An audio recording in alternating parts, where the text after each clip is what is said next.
Yo, yo.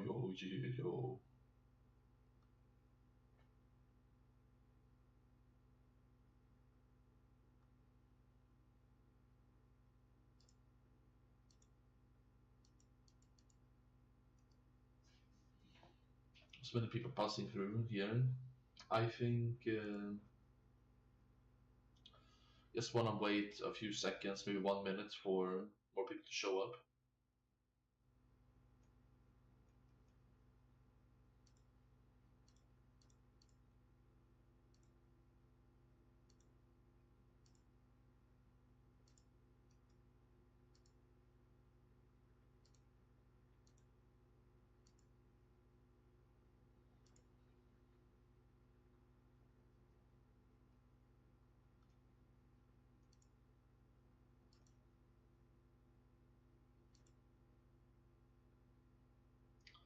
Yeah, that's it.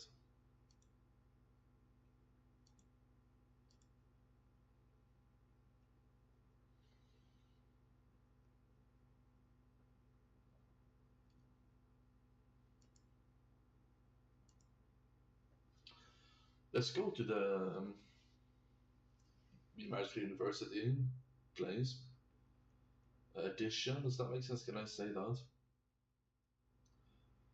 Maybe doesn't have to have an explanation. We can go through like one page here. It's like two actually. Yeah, it just looks like one page.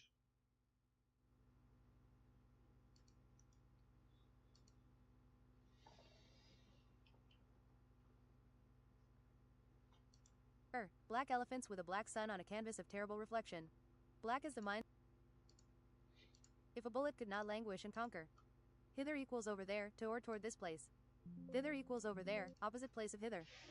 Thus equals as a result or consequence of this. Saith equals said. Entereth equals enter. ACHH we equals Scottish. In it equals isn't it. Chapter 1, British Nerd Fight Club.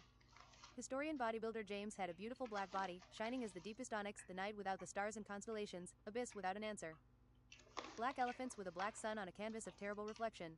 Black as the minds of royal usurpers, disillusional and secret spite insane. Black as painted black Vanta black, well actually maybe there were hues of gray and crispy. Being 2.2 meters tall and 170 kilos of anatomical muscle Yeah, gave him but gigantic actually legs and an no. extension shins like heads, also because after reasonable tall lengths, it's only the legs that grow thus, but he did not look like a frog either, or a cyclist. He had the endurance and ease for exaggerated unfair physical work, broad thus like a tall brawn unit you don't expect to face and challenge, there's always a bigger barbarian, but he was an abstract reserved thinker, contemporary and true. Rectangular glasses without frames looked teachy with his brown autumn coat, in contemporary London wear loud and audacious. The glasses could have made him look a legendary nerd if he was just an attorney or skinny doctor. Contemporary designer umbrella, black and white striped tailor-made suit, considering having sleeves up. He could be quiet, listening and stuck in the inside enough for people think he wasn't extroverted sometimes, he would listen and wonder, fantasize about people automatically. He tried to have solitude alone, people leave when they like to, and there is so much time to gather brains, to analyze, create and create strength. Solitude and introspection, analysis or worst, sedating darkness. He had been lonely with life sometimes, waiting for his time, moving to a new city just meant existing alone. He was a social whirlwind for new friends maybe, to be brotherly, drunk and silly, connecting, playing things out automatically in his mind. Uniting commonly was the population of lonely people. People didn't understand his poetry, his music was too niche and stereotyped. Like not allowed to be quiet, he was like someone strange to analyze in the street, his story was not told immediately. He stood out being tall, and out people were, or they were destructive, he had a rumor of being good, or not wanted. He had a thick short feminist-looking haircut he colored white or maybe blonde black later in the book and had DEATH tattooed into his left knuckles and then again in WHITE on his medieval armor. He was a very muscular V-shaped gym human with 1.7 meters between shoulders and arms like trees. Chiseled manly face in the Chad direction, square buttocks, striated upper legs, like feathers, like an anatomy chart, disproportional 3D delta. Alright, so on this prior task, I'm just gonna take no damage and pray instead. I'll have to go up soon. He was a very muscular V-shaped gym human with 1.7 meters between shoulders and arms like trees. Chiseled manly face in the Chad direction, square buttocks, striated upper legs, like feathers, like an anatomy chart, disproportional 3D delts. To have an aesthetic look, like body sculpturing is about, you must have larger shoulders, work out all four heads, it is a weak adjustable muscle, the most injured at the gym, but to get 3D shoulders you can't just work out everything, you must work out the shoulders twice as much. The triceps was 2/3 of very the arm, dense. like a triceratops, Not and very out, dense. meaty but didn't look unhealthy. Thus, like Kevin Levrone, he had legs for arms, triceps looking then more differentiating than the biceps, so it is. Handsome everything, something to make the world's strongest men jealous. There seems to be a certain wisdom, patience with the greatest strength genetics, they can think strategically conquering society, mathematical. Having below 10% body fat can make you feel fatigue and brain fog, but James compensated by thinking he looked good.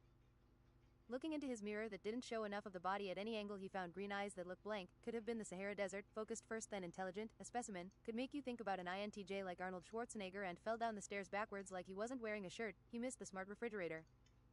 He had taught history in London for 3 years, he remembered having a genius lazy brain about his future until he was attracted by leisurely university history teaching with Greek philosophy. There was searching for his fitting potential a worrying, frustrating amount of time or until something was lazy enough. There were so many things he could do, anything his previous teachers had said, but when faced with the decision he didn't feel he had the right perspective or choosing demeanor, layers of perspectives for the right times he had, needless of action. Nothing was going to change, in history, was it? He was in a brutal band called Until the End, or next Sunday in a progressive metal band called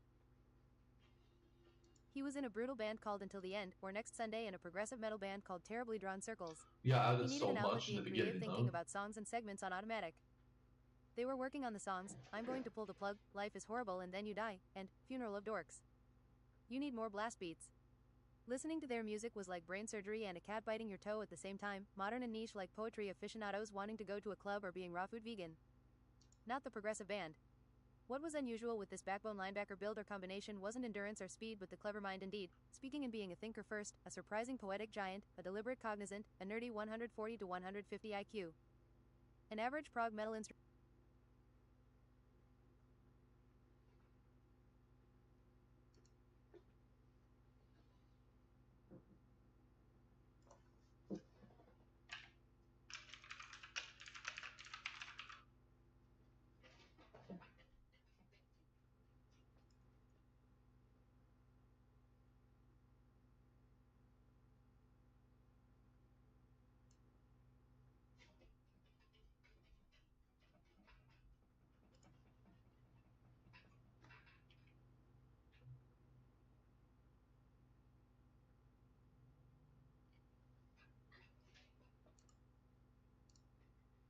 Outside there were indeed giant bunnies.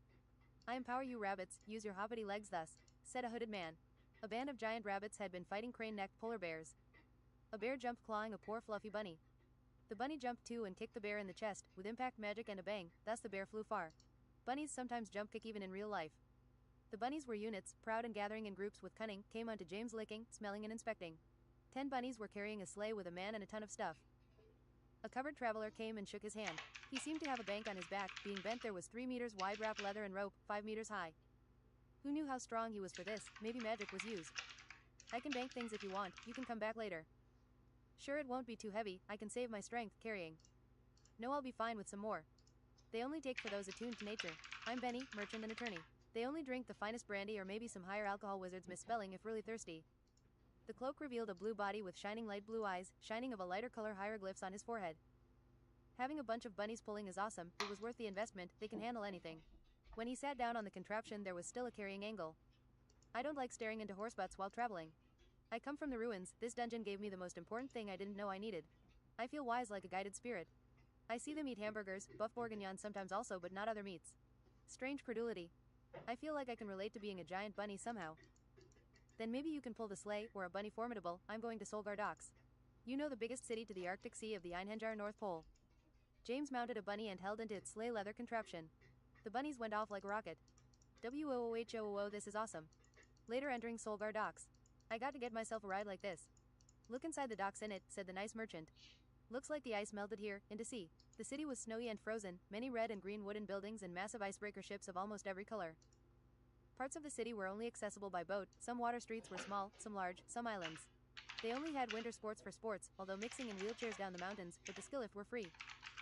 You could see impossible slopes going up black through glaciers and swaying through grassy rock like a park, it looked like grass but were algae. They also covered the underside of the ice, a green kingdom under the water if you were upside down. And some shrimps or omega fish ate the algae. He could see the mount shop from the icy gates. Indeed they had giant bunnies and compact mammoths, giant performed yaks, very square white and teal dinosaur tortoises and white gorilla steroidy eddies pulling with giant rare steps. A bunny-eared elf with a lisp offered a spell that lets you talk to animals somewhat well but drained your mana a lot, and a blizzard's bite spell that cooled down bunnies in warmer climates. The steroid yeti is obviously a rare mount, channels some snowballs for powering up attacks. But they're cool about the winter? No, everyone freezes here. Every animal in snowstorms realizes eventually that this place is just awful and pointless, so they seek out warmer climates. Especially the yaks. The land under the Arctic goes like a pea and can be seen melted far enough south. James bought the lot, bunny food, Angus hamburgers and one bunny, thus went to choose one outside. Who wants to travel around the world, he said. Some bunnies jumped close. Is it safe? That isn't safe, they said. Keep breathing. As he touched a white bunny with a bit of a mane of fad-looking royal, it was also an absolute unit. It jumped 3 meters into the air. Pick me, I don't mind traveling and it never goes as planned anyway. Lick, lick, lick, then he licked his own ear being pulled down. Let's be friends, said James and gave some giant fitting peppers and blackcurrant pie. Goodbye, gang, said the bunny. Due to the spell, the voice was heard inside his head. He felt an urgency in the voice, a bunny urgency to be alert and safe. Like stress to be afraid. It is really a fear like the darkest void. Bunnies can get a heart attack from being scared, and now James would ever be afraid of this himself, stressing about it. He guided the bunny in leather straps. Did you know I'm a very smart human? Super smart, top 0.1%. James said randomly. He was breaking the bunny, thus ice. Wow, said the bunny, I am very hungry, I want one more pepper. James agreed reasonably and pat his head. The bunny faced like a colon and a 3. I had actually a rabbit before we got separated by a spell. A tiny cousin rabbit, white like me? Dog-sized rabbit, vanquisher, clan, rappers with dementia, unit of the East Coast, destroyer of London, interested in the new and other animals. I don't mind many things, being so strong and big. With me you can feel safe. The best thing I know is to feel safe and not have to think about being eaten in blood. There are still giant beasts to contest us. The bunny James thought was complicated, vulnerable yet valuable, and something of an accountant personality. I wish I could fly, said the bunny, like a bunny, thus unrealistic. You can fly in your dreams, meaning your spirit is lifted. Where I come from we have a saying, multiply like rabbits. I am not very good at math. 9 plus 10 equals 21. What do you think of these spicy tomatoes? Should I buy these? The bunny ate the tomatoes, om nom nom. He was red like blood around his face. Service fee burp, maybe I'm a killer rabbit. Maybe you shoot lasers, said James. He hopped around on the rabbit and visited the library of Solgar. It was grand, of several stories, several sized winding staircases going to the same place, the top floor. Gold and silver staircases, the railings gleaming. Opulent lighting, it was like a capital library. Students sat sweaty, mesmerized, and he enjoyed the last Shakespeare book he hadn't read, an Italian drama. He remarked history and philosophy, culture of their sea trade and University of Magic. With every coastal people there is fish, and thus vegetarians. They had a librarian that would fart on you in your desk, completely poisoning everything. 1 meter rectangular purple. SSSH, be quiet. There goes another one, said a student. That sounded like someone farting on wood in a church. He read some philosophy in a book about not acting and not taking part to not suffer, but thought it was about not living. Avoiding suffering through philosophical isn't always the ultimate goal or practical, but James would be stimulated in the future figuring out how to stop it. You can always stop suffering by changing your perspective, said James to the giant bunny face, solid and speechless like a rock. Mind over matter, even the worst things you can give a purpose. Being conscious of suffering like an egg can be more problematic than not looking for it. You need a theory, true enough. Philosophy is every consciousness and perspective by intellect. It figures out each arc by realization of theory. You must accept some of the structure even if it's stupid. You can also be conscious about suffering until it ends. The bunny agreed, very cute. They rode on to the university, through snowy plazas, shopping districts, fancy sturdy rich mansions, and housing for population in between, like you would be surprised people lived here. It was dark blue, white steel, and some places looked like made of ice. Almost a kilometer, grand like a skyship. It was resilient and reinforced like it could withstand a bodybuilder. There were towers of different height and girth, almost symmetrical to the middle. The highest and one furthest were west like a dock. Later he would know for sky searching there is a teleport to elevated parts in the sky, built like a small city 800 meters up with 5 lowered plazas, buildings not connected symmetrically. Down there were beam elevators tiny everywhere and teleports permanently open, requiring sacrifice of jewelry. There were shelves of any tool they could need almost, operated with voice, rolling infinitely down under itself. You could dive into an aquarium decorated by students of the final year with teal material, metal, swimming with useless grand sharks, covering you like a finger bubble. I invented the 6-point goat, argued one wizard. What have you unleashed? Argued the other and looked naughty. What's a 6-point goat? Said James. This mangy wizard here invented a goat with an explosive ramming. After an white electric goat that thunder rams, it will destroy the entire block. I agree with the mangy wizard, he invented it. Your goats have no lasting impact if they destroy everything thus and double thus. I can make more goats, but it's making me bald. That is the price, he said, disappointed. Your excessive use of goat in your magic is making you bald. Wheezing. You said my bald head looked good. That's why I started oiling it with bowling grease. Yeah, your head shines like a shooting star, said James, detached but superiorly analytical. He's balding because he gets no maidens, said the wizard, ultimately with luxurious hair. If you're balding, you should get a fashionable hat and beard, said James. There cannot be a goat without explosions. Don't you see? He didn't make any sense. James saw someone like they were driving an invisible car 2 meters up, but ass pointed out and backwards driving. He pulled the handbrake and drove away. Was that vehicle invisible? No, you drive ass first with butt magic. I find it unbelievable. You butt deniers want us all prosecuted, the wizard said in the same wavelength. Look, I have perfect buttocks. The wizards looked carefully, calmed down and agreed with irrefutable logical fiber. The insane wizard said, I can't stand it anymore, and started using the wizard as a skateboard, grinding across the socializing grand outside, he saw. It's beautiful. Inside an impossibly grand first room into 3 long corridors, there was a fountain of a wizard, the sides unnecessarily, visibly went into smaller drinking fountains, there were free books of 2 complicated meaningless dry theory and throwaways, rental wands of the best quality and 2 glass cabinets with wizard stuff you are likely to misplace. The rooms for training fire and explosive magic were many, different levels of protection or safety, different absorbing conduits. You could buy books and personal lessons, they also had esteemed economics here despite only being magical in ideology. A main lecture hall like a Greek opera was left before the first class choices, maybe not obvious brown doors where there was free spectating. Not specific enough, said James. He went and asked for what magic. There is conjuration, butt magic, water, air, earth, fire, summon alive, summon somewhat half alive, summon undead, impact, blood, healing. It's all boring reading, mana increasing rituals and lessons. Said an old monotone bored ugly clerk with a wide luxury desk making her look like a boss. Butt magic, do you teach one of the unholy strikes here? No one has applied or succeeded in that butt magic for 200 years. No one should be that powerful in my opinion. I can fart my rabbit out of the room if I eat whey protein powder. Potential that is, but I wasn't finished. We also have holy and questionably unholy in defense against unholy magic. Practical magic for productivity, easy magic that makes you feel smart, turning yourself into something magic TYS, turning something into something else magic TSSE, tier 13 ridiculously, ludicrous difficult magic. Vain spells, magical crafting and fletching, magical potions, elven crystal singing, thorough interdimensional magic, elven magic from Solgar, alchemy, best magic for contemporary jobs, reasonable dark magic solar allows, magic to break someone's concentration, seer's foggy advancement, transmog, magical history. Quantified magic, greenfinger magical produce farming plus gardening, intersectional spirituality magic, battle cry, shout and voice magic, reanimation, magic that turns you into a janitor, professional explosive magic and just blowing things up magic. Magic in poetry and alluring music, very difficult that. Getting stabbed in the knee 2 times and someone steals your shoe magic. Simulations of accountancy potency and pointless arguments argument clinic. Shape-shifting magic, magical curses, transmutation magic, double unicorn magic and magical bullshit in defense. Air, fire, earth and water magic together is 20% off as usual 2640 quid. Explosive and double unicorn magic 30% off, other lessons 850 quid each 12 lessons usually. I summon magically deep pockets. Maybe you're thinking about alchemy, you know they never make more money making gold than they put in. The real gold lies in transmutation magic. This is why you get dollar I guess, you invest in yourself and your skills. Talk is cheap that it cannot afford university lessons, the clerk said bored and monotone. James pulled out a 100,000 shimmering ingot. Each were engraved personally. Keep it as a deposit until I'm done, I don't want to think about money. I didn't invent the world pal, or Ihenjar, the clerk said like a smoker. When you put a price on knowledge people learn economics, James said with 140 to 150 IQ. Half of the gods of Ihenjar are unknown, we must figure them out, guessing at their will and qualms, they are directing, from greater silence shall return, relative options. We have released a collection of poetry and dry songs closer to the unknown gods, but they have real boons which might help you with magic or potions. There is a legend of 2 immortal knights fighting forever, made by the gods to be perfect and an example, then turned into gods with 1,000 years honor. First they were afraid to throw the first punch. The only equals were their family, so of course they started fighting. The older brother is a man who surprisingly never dies, got about 10,000 lives. Survives when you won't expect, can only be defeated while drunk. Maybe I can die next time. He has tried to die enough times quickly in a row to believe himself sufficiently still here, intact. Real risky ESFP doer stuff.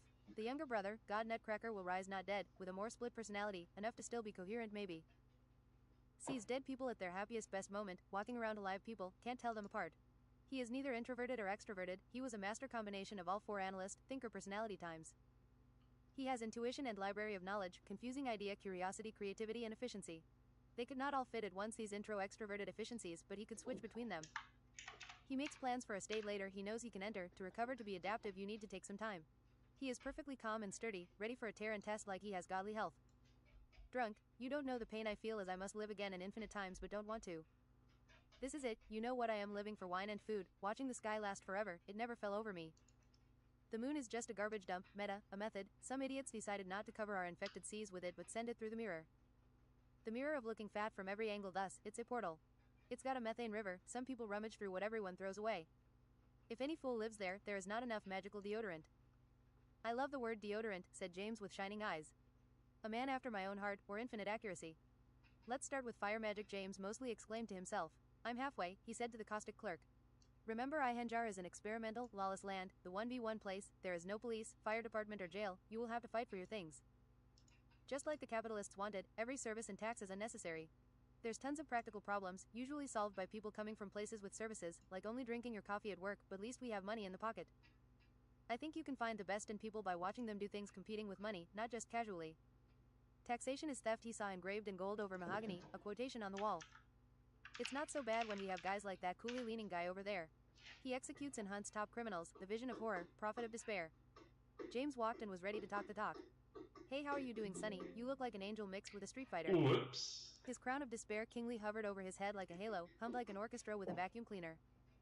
Things are going well for me, he said unexpectedly. The drug lords aren't being replaced and the gangs are breaking. Pulverized skull is fleeting into the wind. I like hunting criminals too, maybe I am a mercenary for hire. Let's consider fighting together, unholy man. Clean up the streets. If you didn't look like this I would have stabbed you with a mongrel's Mongolian paternal leave mauve. Prophet of propane. Do you want me to hit you with the Uno reverse card? I seek out all the unholy strikes. They teach one here, can you learn it? Honestly, I will try my best, this technique is auxiliary. I don't judge a man by his farts. He was shredded thus topless with a grey angel-looking haircut and array of weapons. Light grey skin, burning grey wings, red eyes like from hell, a mercenary and poignant piercing prowess. His two-handed sword heavy like religious, for a man bigger, it hovered as he crossed his arms. Two big grey wrapper-like pants. In fire magic arrogantly advanced firefly course, they stood in front of a short fat big-headed grin with a large remarkable nose. He had a beard black and white like a raccoon tail, but it stood straight forward just like his piercing mind. He was short-tempered and stupid about lots of many modern chivalrous things but surprisingly cunning. Smart to work less, saving his time whenever he had to not put effort. Ulrich had the perfect grin of business. Fire is not like other elemental magic, it needs some other physical energy to transform, like black powder into fire. Harness energy from other elements or summon fire draining you, you can see some techniques drain you into passing out territory. Practice mana, eat fire stimulants anyway. The perfect fireball should be deadly in explosion damage, area and fire over time. Practice with me until it changes color. Eat these capsaicin pills. If you snort them they can get rid of migraines. True. A cheeky squirrel-looking lady, well human look first but still remarkably squirrel, already made a blue-purple fireball, as hot as it gets, 30,000 Kelvin plus. Most were red to yellow, 3,000, 6,000 K. James tried and tried getting his fireballs white, 10,000 K, he read book in detail, follow along swings and dotted notes. If he didn't do it now he would before fire lessons were over. They practiced melding chocolate sculptures, detonation, breathing fire, which was a fire technique like reliable and proficient. Students blew white blue textured sparkles, dragon breath projectiles. You need to be like the blackest most smoldering lava lake, Squirrel said. Think like you left something too long in the oven. I didn't get this far by not being cognizant. What if it was a baguette? Keep it over 20 minutes. What if it was in Finland? Keep it over 24 minutes. You are a good student. James was conjuring hotter fireballs, maybe he thought. Good job, student, said Ulrich from beneath, hot like a pie oven. James felt full of power, compliments and spirit overtaken and almost not his control. He glued genius orange body and eyes and unleashed lightning white red, strange and thick. The dummy melted and happily returned. Wow, this is quark gluon plasma, 150,000 Kelvin. Another form of fire class, I must tell the principal and my aunt. Turns out James could channel fire and power like a particle accelerator experiment, now to figure out how to do it again. Chaos and random was at the tip of his fingers. James met a superhero for the first time, Pigeonman. I was born to fight crime in this lawless land, tooth and claw. You have superpowers? James said fair. I have wings, I can fly. He flapped his wings. Yeah, you really look like a pigeon. I also make beer, he put his foot on a bag of barley, drink pigeon. Chapter 4 Baguette. In the stabbing magic class James followed the 5 piercing truths sent from a magical half-breed British elf mercenary. He did more than shank, he believed in the book of stabbing. Stabbing into someone's liver is something to consider because... Crash, the window broke. A French assassin stood bent upon the window's lid. He was smoking unfiltered primitive cigarettes, wore a black suit and his face looked very rugged and attractive to women with thick brown curly hair. His suit was fitted with a tricolor tie-shaped advance like one would learn from the internet in this day and age at the top. It was so expensive everything fitted near perfect to the skin, his haircut had to be good, his ass looked perfect in the black pants, bouldery and square yet tight like it must have a cost. Maybe he could make someone else pay the cost. Which one is James thus? Could be me, said Fat Kid Fubar with a dragon t-shirt. No, it's me, said James. I think. I'm sorry someone sent me to kill you, I'm thinking about the money already, he said too honestly in a thick French accent. He pulled a baguette out of his belt and whacked it menacingly. Firm hand, strong baguette, baguette hours ticking like fate. He was getting psyched up. Take it outside, James, don't kill my new cactus, said the teacher Heineken strong lager. James jumped into him and out the window 2 stories below and landed on the Frenchman. You're lucky you landed on me, he said like he was talking to someone stupid. They spun and wrestled with his daggers like a naturistically symmetric argument until the Frenchman threw him upright. James could make his fingers strong enough in absolute unit that he could deflect the dagger. He clawed with angled arms, powerful like a bear until a mistake put the dagger in his neck. The Frenchman was too fast really with his dagger, knowing attacks hard to defend against. Bombs Humphrey non-baguette. The assassin threw pan-o chocolate that exploded, removing James' eyebrows. It smelled like berries and jasmine. James only had a throwing hammer rebound with him. They screamed and went clashing epically. What would he do with a baguette despite being delicious? They collided, warhammer and baguette clad in absolute unit, so the baguette was hard as any steel, acting like a cudgel of winding steel drive. Someone this skillful can choose any weapon. The assassin with the same position struck him, moving through gliding with arrogant power. In 1 second James was flying, thus surprisingly like he was outskilled, having moments to think 4 meters in the air. But we'll see, it's just the start of the fight, writer's edit. James turned and shot his plasma cannon, but the assassin was fast enough for his neck. Somehow he puffed smoke behind him, thus, with time to pull time into his frequency, through easily interrupted. If nothing unexpected happened, his strides would be a glimpse through time, and in his fighting intelligence he had a lot of room. I need to stop smoking. It's making me nauseous and sick, thin and weak like a French sardine in vinegar coffee mixer. Your hair is on fire. The Frenchman applied more Dapperton gel to his hair, creating a smoky smell and putting out the fire. Your baguette has reached its length. And it will be bad for you, baguette length termination. He made a devastating explosive punch that spawned 100 baguettes like a fountain in the punch direction. And Baguette Glacier Arnaud summoned a 50-meter baguette that knocked him away. Shocked by the impending destruction, he feared for himself. His baguette elongated into a 2-meter spiked long rye baton. Tomato barbecue baguette is a filthy lie. He seemed to gather power, glorious and seamless. He twacked in an assault one end at a time, gracious and spinning quite aggressively and Frenchly. Tomato barbecue baguette is supposed to be a one-time new experience, that's why it's so salty. James deflected with truth, strafing back, sacrificing position for defense ever so linear. Arnaud assault. Assassin baguette. Heavy baguette. Baguette fire. Imaginary baguette. Sparkling baguette. Corrupted baguette. Felix baguette. Quarter baguette. Strenuous fud baguette. Brill breakneck baguette. Karate baguette. Backseat driving ostracized ostrich baguette. End of psychology subscription baguette. Resolute, forgetful baguette. Resounding tax evasion baguette. More baguette remedy. Farquaad haircut baguette. Unforgettable propane guilty baguette. Dire baguette. Betting your life baguette. Constipated stressful goat certainty baguette. Tempest terror baguette. Breathtaking baguette. Death empress baguette. Stoncy starchy baguette. Killer disco midget baguette. Power into POOOWER baguette. Lowest common denominator imposing guerrilla defense attorney baguette. Backwards breastfeeding baguette. Overwhelming audacity baguette, breakfast steak baguette, baguetteless blindness, low fitness baguette, misspelling spelunking baguette, baked and burnt baguette, stupendous baguette, merciful baguette, dedigent gin baguette, ghost of calories baguette, winter baguette, unhinged berserk baguette, hot sauce in the eye baguette, roundhouse clean sweep baguette, garlic baguette, merciless gorilla square dance, waltz baguette, transforms into a double tip spear baguette. Baguette fireball. The fireball spawned baguettes. Unforgettable front teeth baguette. Drunk diplomat baguette. 50 shekel pound baguette. Baron drunk baron baguette. Ultra immolation baguette. Drunk for a month baguette. Golden idiot baguette. Baguette super stimulus. Landmine baguette. Half infinite baguette. Platinum baguette. Tectonic supreme baguette. Spirit baguette. Spiet a la pied baguette. Steroid seagull baguette. Dynamite picnic basket baguette. Subjugation baguette. Snorted holy harmonic chili baguette. Upside down baguette. Ouchie finger baguette. Grammatically correct baguette. Vengeful lacerator baguette. King always me baguette. Captivating unyielding captive compound baguette. Beneficial bilingual baboon Babylon baguette. Camel consistency aggression baguette. Hole in my pants baguette. Sensible triumph baguette. Illegal pet parking baguette. Spirit baguette. Idiot golfer baguette. Trapdoor baguette. Archibald bald baguette. Count armpit baguette. Politically inactive baguette. Armchair analyst baguette. Decapitate defenestrate deflagration baguette. Infinite tuba session baguette. Sacred infinite yodel weekend baguette. Giant goats screaming like Taylor Swift baguette. Lactose farting backhand baguette. Mind baguette gaslight. Harking baguette. Faint flaunt baguette. Ostensibly onslaught baguette. Parrot peril baguette.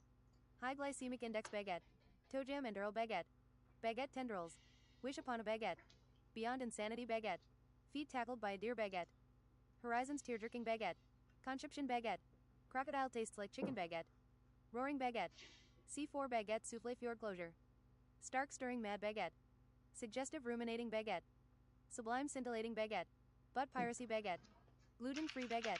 Jerkball hairstyle fried chicken baguette. Preemptive but poorly timed baguette. Spot weakness baguette. Enigmatic IQ shoe size baguette. Interloper's banana skid baguette.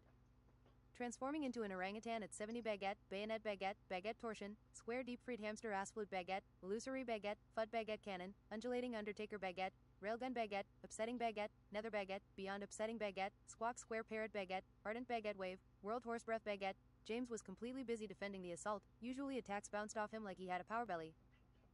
Paris baguette, the Frenchman powered whacked echoing, knocking James back 8 meters like hit by a thundermaul. James was wondering, what was he doing on his back, having dug up the ground? James threw a circular hammer but he blocked with a raspberry tart. Arnaud threw a fast-to-rise baguette but James caught it. Mockingly he ripped a bit and put into his mouth. Delicious. I even make it taste delicious. C4 baguette. James' face exploded. Main characters are immune to explosions. James coughed smoke. I feel strangely fine. That's too real, man. James wasn't pleased, and when he got his hammer again he threw it like a Sioux, mal-hungry, into his chest. The Frenchman landed on his genetical buttocks and his cigarette flew. You don't need that. I should not smoke at work, he said like an infinite amount of accent. French steroid and Olympic dominator, L-R-O-U-L-L-E. His arms glue, got bigger and light red with bloodfire. He came expecting James to face it. Arrogant power, beast bloodfire. Hunger slap, ravenous baguette. I mean hunger. James slapped him like a bear and outranged him, to beat his attack, knocking him incredibly 3 meters left at a sharp angle like getting hit by a drunk London double-decker.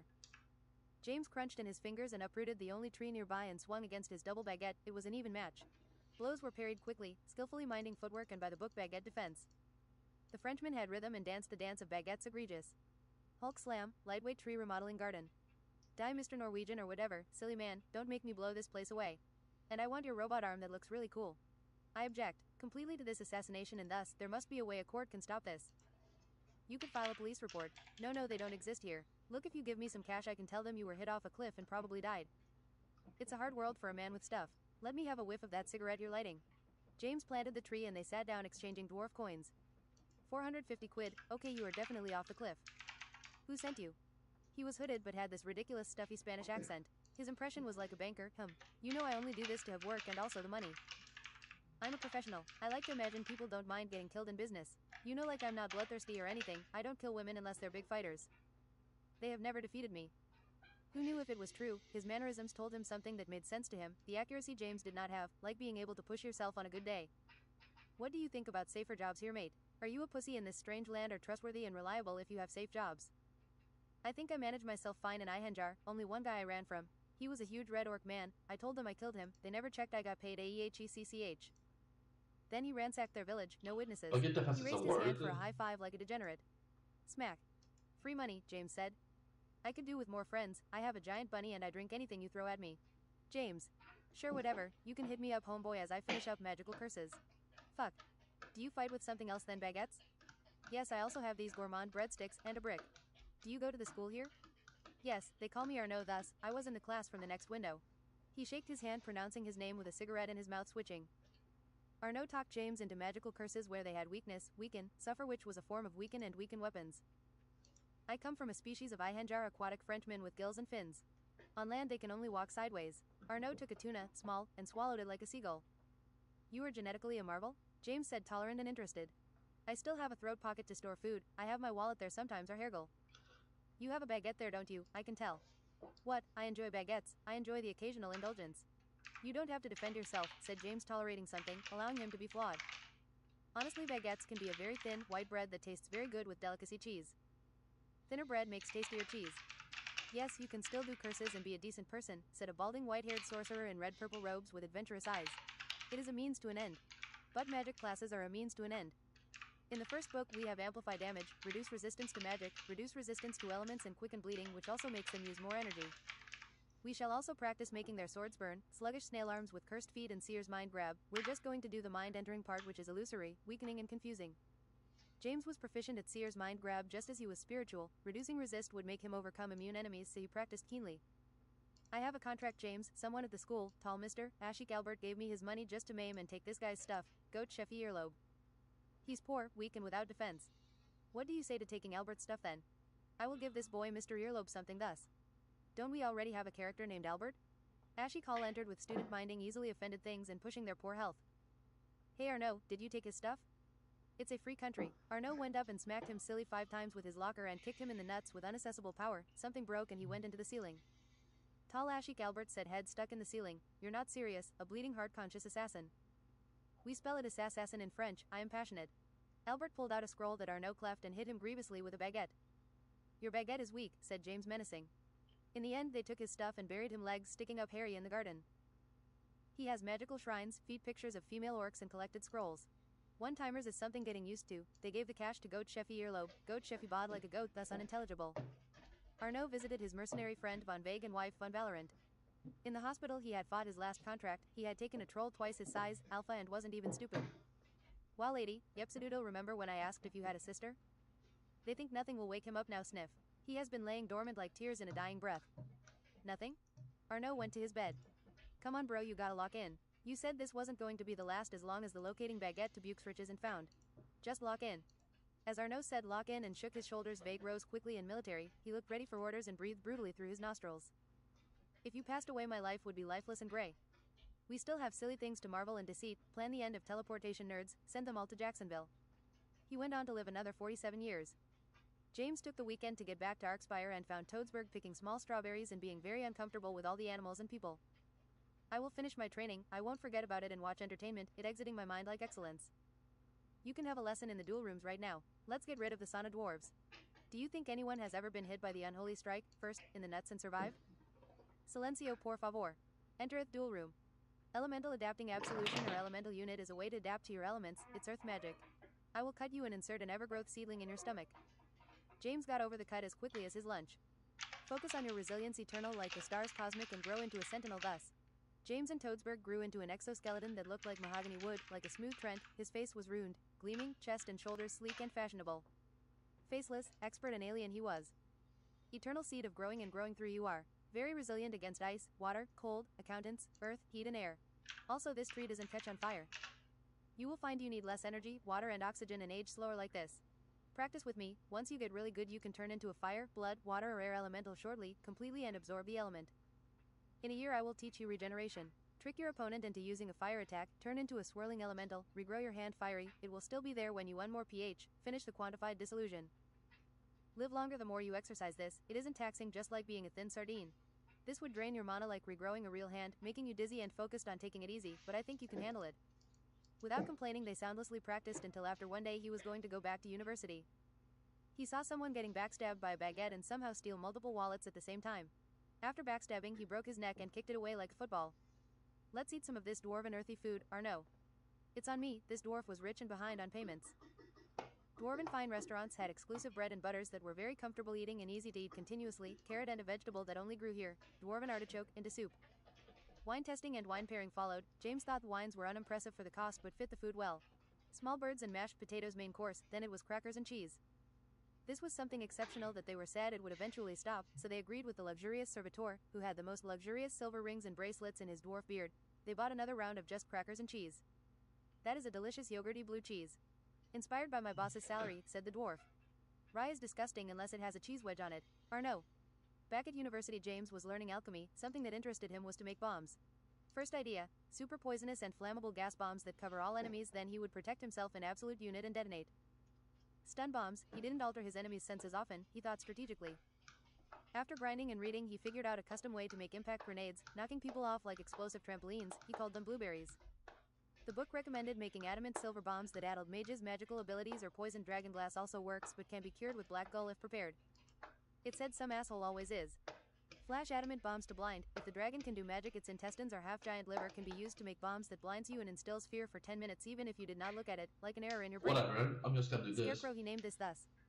He found half-giant's liver in a butcher shop, magical shop and went home crafting bombs like a dirty inventor. Yeah, I'm gonna get something James' to eat genius first. went speedy as he built and put too many books and ingredients in cluttered space. Experiment, separate, combine, possibilities and theory. He put on a tight white physics lab coat, black dragon leather gloves up to his elbows, onyx round safety glasses, also makes you look insane. James took a stove and turned into a chemical station, glass blew a chemistry set he knew from chemistry and some own ideas for sizes.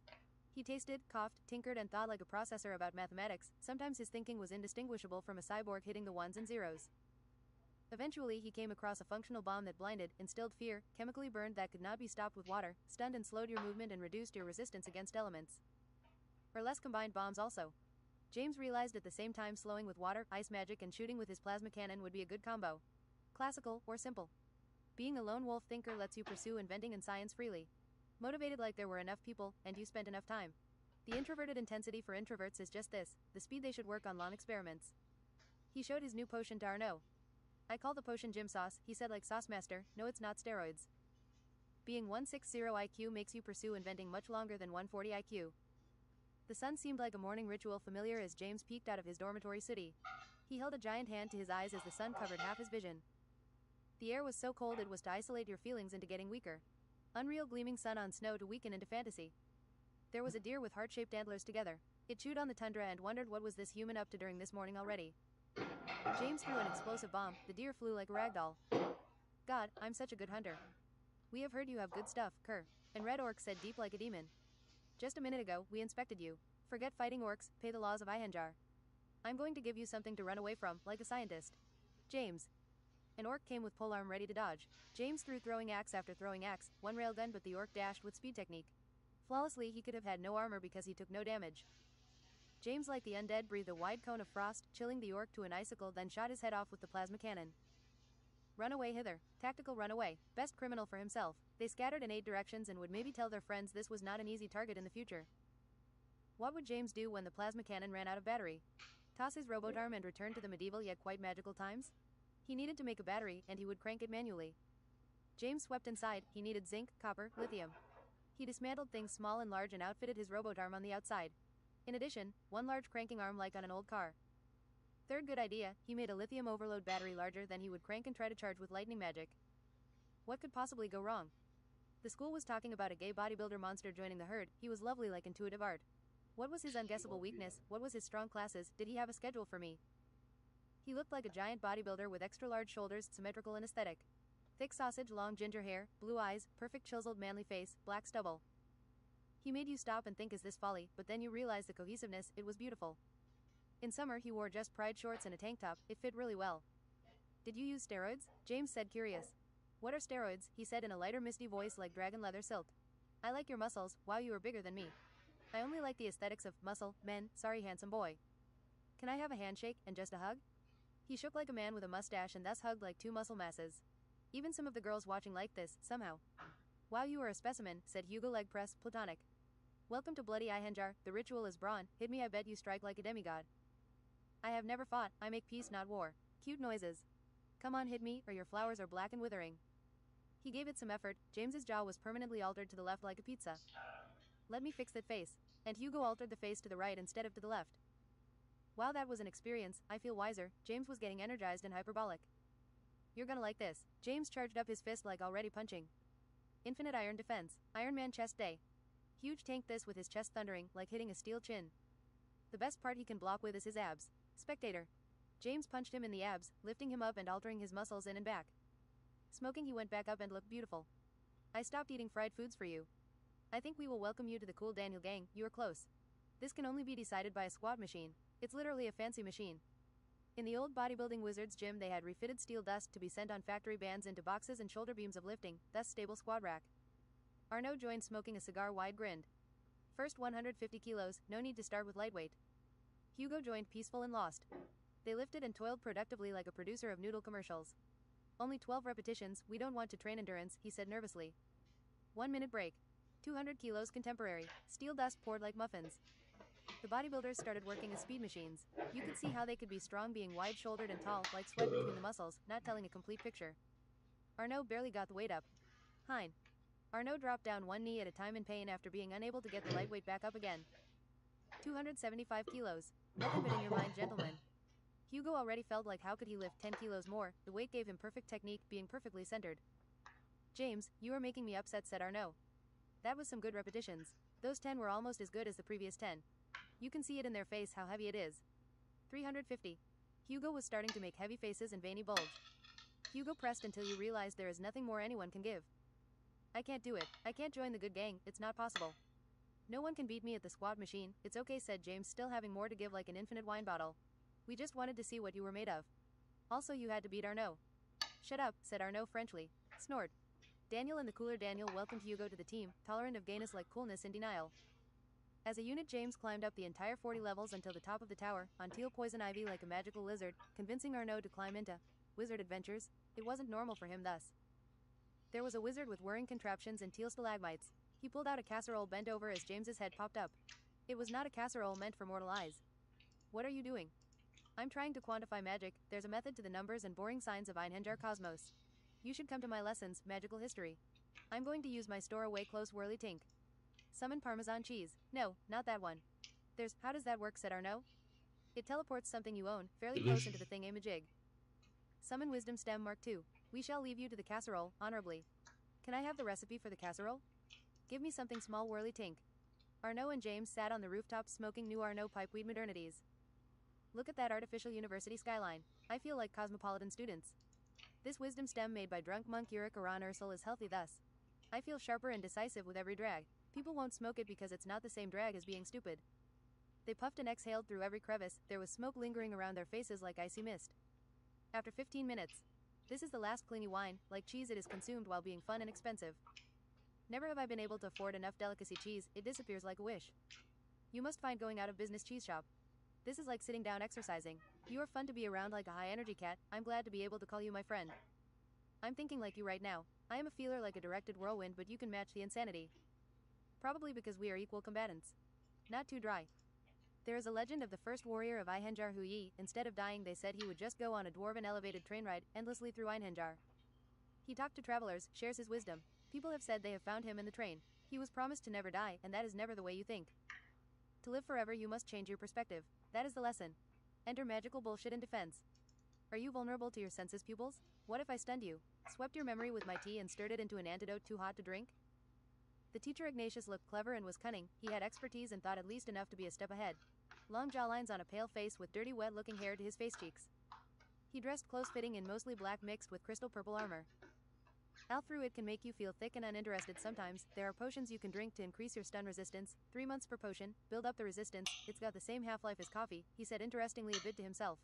Took a sip. This class supplies you with 2 free potions, 1 long-term and 1 for the intense day. One funny side effect is that you tend to shave your hamster insanely. It is not guaranteed, but there are so many shaved hamsters.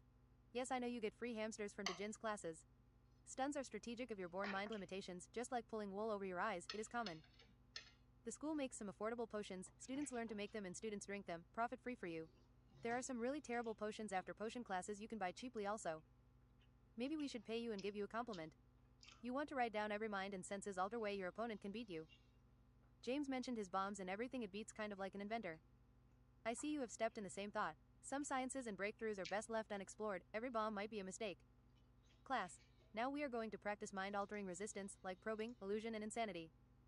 Test your minds for fun. Some minds are strong, and for surprising reasons. Just because you're smart doesn't mean you're stable. The teacher put on a dangerous smile. Resist the temptation, use your willpower, never break your attention span into the curious and dangerous. He smashed the overly bottom-thick purple vial in the center of the room. Gather round now in it, he said vaguely as the situation didn't require thus more. James felt the pull of something he knew he should not engage with. Eventually headlocked, he resisted. I think you're not stable enough because you haven't been treated human before in life. Shame, James. You are an excellent student, they say. James held on. This challenge didn't need a stable house. I can manage just fine clinging in gray wilderness, James thought. I'm just not happy. I see, Jacques has thought. What happens if I give in into the intriguing unknown?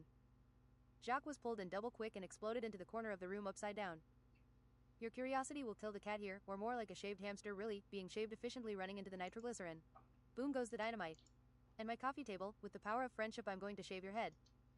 Jacques was pulled in again and exploded into the corner. Everyone else passed, although you Evelyn you are sliding against and again like anxiety. Know that if you are a feeler when focused your feelings are more powerful. You're halfway to the middle in it, said a charming adult top student. He was happy no one had noticed his weaknesses. For the mind-probing part we have an alien, a master butt prober. He is harmless and useless really. Baron, used to do it proficiently and professionally. It's about analyzing your brain, he said in a confusing Finnish-Japanese accent. When it was James' turn he felt nothing at first, he was having some strange thoughts. Do you feel anything strange, said Ignatius. It's the unusual things you need to remove, focus on it like an idea and remove it like you could flush it away with a spell. Identify what's strange and not you. Every dark spirit feels like an opposite. More strangeness came in waves and soon James spent going back and forth. When faced with powerful illusion you want to counterspell, sparkly unicorn fries and go backwards as you thought they had gone in your mind. It doesn't have to be entirely correct, it corrects itself with the spell. He looked at the class. What the creator of the spell gets to name it. The class held on, grunting like mammoths, holding with the help of beams. Surreal. Remember, class, we won't tolerate any use of lotus psychosis here. You will get kicked out of the dormitory and spanked with a dire baguette 750 times. What's lotus psychosis? Said James like a main character to his classmates. It's a drug that ruins your personality into a zombie, only talking about popular fashion and movies, and claims the souls of someone you never knew. Eventually you are a zombie, parched and dry, desperate for water.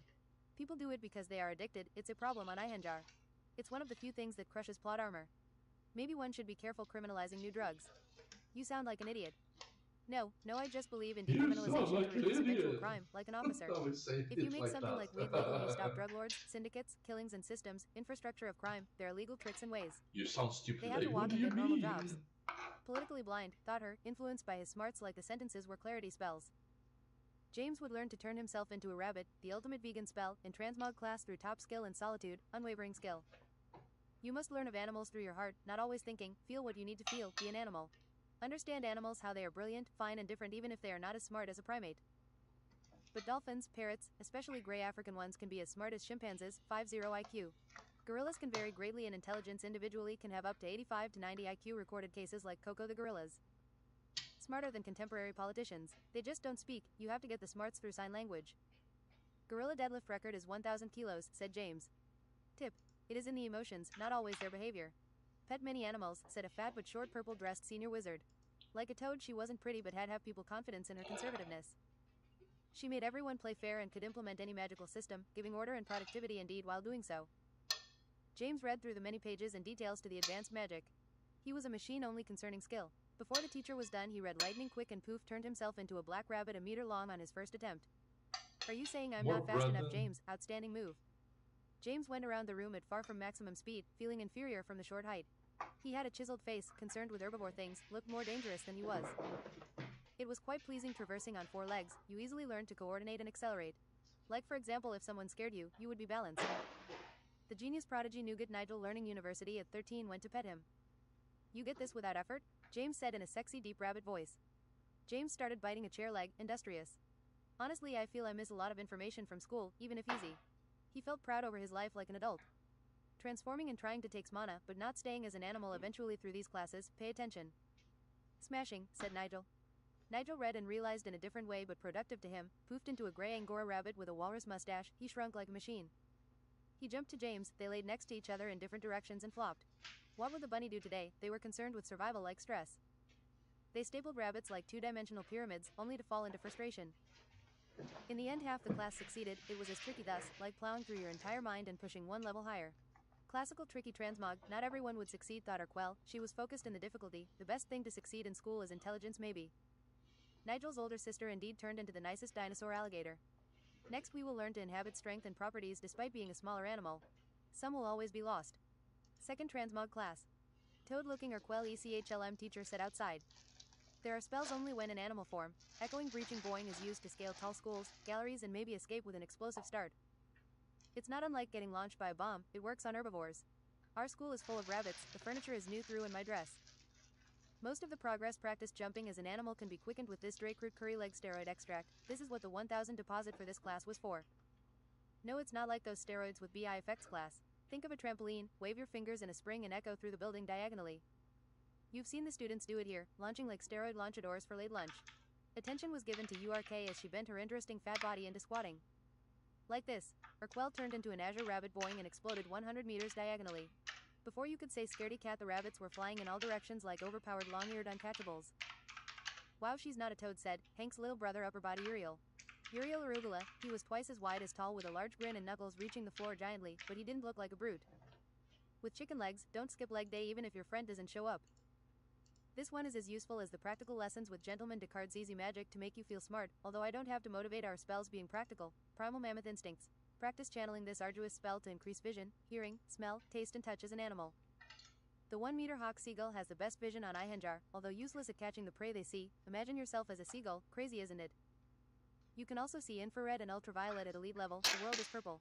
Makes you less aggressive, they say. The butter seal followed by the butter sea lion has the best hearing, infinite ear holes almost. Listen to Ulrich fart fireballs through the room. There is planning, and there is a method. There is the terror pigeon, vicious, bloody history, 1.2-meter pigeon that gnaws with pointed teeth, loving of splattering blood over kinship, just really brutal. It makes nests with the bones of the enemy. White with stripes of fashionable blood red, like a crown around its neck the red makes, a sun like a Stone Age drawing it has on its stomach. It has razor claws feared by every living thing's medium-sized, it never lets go once it nags on. Grandmothers have been carried west as far as Finchmark. Showing submission is one way you might survive against it. What about the giant sea parrot? Yes, the 2.5 meters pirate parrot, bane of seamen like the diarrhea pigeon, has almost the most acute hearing, 300 colors, and survive like alpha centaurs. Remember to offend and confuse it with curses, it swears like a sailor and will taunt you into tearful mistakes. If you get one as a pet it will outlive you, and you get eaten. Smell the tiniest amount of poison, said a student average and sweaty. The fatiga strider, cousin of Canadian elk, lives to be 400 and never eats a poison it can smell. It is clever and cannot eat everything its stomach cannot melt, can change wintry colors through its emotions, to fit in the environment for example.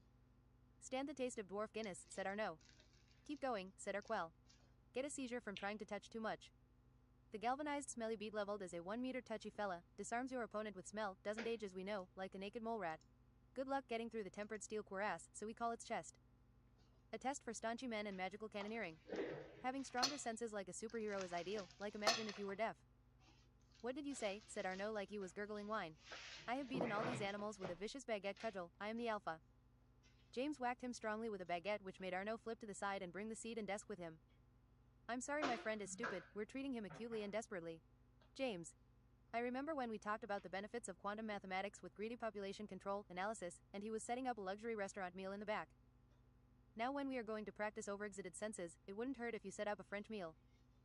Like Arnaud had been the biggest school sports star and had heard his significance, he set up a fine dining table with James and their friend Grey Jordan. They poshly drank in suits and were quiet and pretending privilege to the expertise university. You eat like a thick brown horse, said the fat kid. I don't concern myself with the opinions of the sheep, said Arnaud in upper echelons. Fat kid Foubar transformed into a rabbit and bit him in the forearm, and James twisted his nipple which made Arnaud make a goaty baw sound. This works on French people. Going back to normal senses was disappointing but motivated James to do more of his physical training. Once a bodybuilder, once an animal with stronger senses. One thing James did as a rabbit was discovering the grounds, magically warmer and green some places. Other animals understood him, but they didn't have language. He exited the purple antioxidant beet bushes and saw Ekberg's delicacy store in Ekberg picnicking with his wife. Visibly he jumped to the parasol, thinking not to transform into a human. Wow, what a big cute rabbit, said Ekberg. He was balding underneath his bowler hat but still had a thick grey mustache down to his chin 2 ways and the energy of his 50s. Sorry, I'm coming now. He was the kind of capitalist to celebrate growth with expensive wine bottles. Wherever I may make money, wherever I may roam, selling delicacy. James flopped, breathed quickly through his nose, staring Rabbit innocently and analyzingly. Do you want some of these dark chocolate-covered marshmallows with frozen raspberries? They're out of our stock now, he said more quiet. Nom nom nom. James thought it would be funny to jump over their stomach again and again, and it was very bunny-like. We're drinking some celebrity-sweetened and aroma-infused wine. James popped into bodybuilding form, wearing an armless black and 20% white suit, striped and striped shirt, and logically matching pants. Do you have any port? Berkeley hamster, you like bodybuilding? I can barely use the dwarven exercise machine my wife bought for me. You should train your entire body at once any minute, she said, making you expect her to say anything else. Those machines are pretty boring, honesty, James said unexpectedly and kind of like wheezing. Sorry, I thought you were a stupid rabbit, said the wife vaguely. I have port fitting of Port Salut, he said, and expertly exited like a theater writer. Our income is so erratic owning a shop, but we get a consistent amount of wizards. Looks like you're the closest to the university. Enter port at AU 1104 with 2 expensive wine glasses and slices of cheese. I can thank you by inspecting your shop maybe. Do you have any stunning, mind-blowing cheese? I don't have any fat percentages, but I'm a gourmand. A gourmand makes you unhappy most of the time. You're looking for new stunning things. You don't have to, but sure, Mr. Student. James left buying 8 boxes of marshmallow dark chocolate 70% off, Italian breadsticks varying in huge size, delicacy coffee like Italian, delicacy licorice that makes you cough smoke, and a wheel of green pesto pine nut black olive cheese that flavor-wise actually made complete sense. Obviously it was Dutch. As James left in the university horizon like a gunslinger, the man exclaimed to his wife. That boy is crazy for buying a wheel of cheese, what is he going to do with that? It was a big wheel, how much money did you make? Even in the night James explored vegetation and other animals. There were bushes and holes dug by large animals filled with smaller animals. Every angle and exterior was noted by his brain, keeping it for some unknown use like explaining it to someone else. There were basements similar to the castle, almost catacombs, rooms being mostly accessible or with spells. Other rabbits were friendly and could have been other students. James crashed through the window of Ekberg's delicacy shop as a rabbit, having launched 100 meters approximately. What a big cute rabbit with the large ears, you're like a ball of hugs, said Ekberg with his mustaches almost muffling the voice. The room was dark wood with charming wooden rough tables, thick custom-made wide legs, sometimes barely cut. It was rustic and sold rustic coffee. It smelled of capital kind of nasty smells and breadsticks, fried bread. James just nosed around herbs and carefully jumped. I have smelly cheese straight from Paris. Would you be a customer? I am not James Rabbit, said James deep and sexy. I am just a cannonball rabbit. Is it bad luck being shot through the window by a black rabbit? James finally poofed into unyielding chest day form. Honestly, I am going crazy, he said hyperbolic, from the delicacy cheese. It's like a party in Valhalla, you instantly want some more, like a lover leaving your room. Do you have any more? Anything from the same brand? We have tomato, dried tomato, garlic, sage cheese from the same brand, said Egbert, nailing another customer like a carpenter putting in a nail with one hammer strike. I'll buy it, I think, but can I try it anyway? Back to rabbit form. Om nom nom. Wow, that is some fatty flavors, like a mix between two delicacy smooth butters. Do you want a wheel again? If it's interesting, James transformed back into human form. Do you want me to donate an ingot to this fine small business? Yes, I think I do, sir. I'll buy 3 wheels then, 9,000 quid, right? Cheese is expensive. Ekberg went and brought the 3 wheels he had. James pulled a 10,000 purple Maystar ingot from his Babylon Infinite hamster. The hamster seemed addled but flexible. You won't believe the gold clover of insane adventures. Give me 1,000 back. Anything else? Krug and Chardonnay, 25-year-old. You should try Alchemist Gold Buckle. Wizards increase their arrogance and slurp with purple lips, golden chemistry. Chardonnay and Alchemist then. If you drink Chardonnay 975, you will want more though. Blessed are those who can afford. Find a way to increase your income. James went into a wheezing Spanish fat laughter. James put the basket into the hamster, then broke another window, jumping, concerned with studies. In air, thunder and sparkles class, James was fighting Arnaud. James had a groping pose fitting his giant hands. Stop, Arnaud, you can't take his punches. Yes, I can EUHUEG, ECHH. Arnaud just gets more handsome as you beat him up. Arrogant power, sparkling connection. Arnaud glided through his groping and zapped his buttocks with his fingers. He was agile like a puma. Ouch. I'm just testing your connectivity, let's up the wattage. Arnaud sidestepped a slap but then got hit by a knuckle. In slow-mo, fittingly, we can see James made a lightning power plant requiem punch, into face absorbing like a fat belly. Blue eyes blazed as James made an impact of muscular lightning. Lightning jetted everywhere. Arnaud's face was chiseled as he laid on the ground, body resting on elbow. Glass pyramid stealth. I'll make some porridge. Arnaud tiptoed around until James showed his back. I have to Counter do it. baguette. Arnaud's both thumbs inwards, fist closed amid distorting lightning on his arm. James was stunned for 2 seconds, smoking, then attacked competitively. Greased lightning. James hit Arnaud in a blur of finger pistols, index finger. Come on, James, use the particle technique. I can take it as a superior assassin. Super Collider. James smashed Arnaud into a suit cube with the sound of a gigantuan hammer slamming down on an anvil and a gunshot, and then he flew across the training room for elemental magics. Wow, he took that like a puffy poodle, said Ignatus. That's the worst I've seen since Apple Whiskey Wizard transmogged into a Nokia under the hydraulic press. No one seemed to blame James. Ignatus, teaching competent magic, again proclaimed, that was a good demonstration of the techniques. Everyone read to page 37 and I'll allow you more 1 versus 1s. Lightning flows on weirdness like magical ability is mono blue. Keep imagination, weirdness and creativity. You were holding back, right, James? Whispered Ignatus Fiddlefireump and turned his head. I think I can reach records of strength if I keep practicing Super Collider. Lightning is air magic, said Ignatus intelligent. Air magic when angry someone stepped on your chemistry set. You can still change the winds, stop arrows, walk on clouds and fly backwards when you reach last year.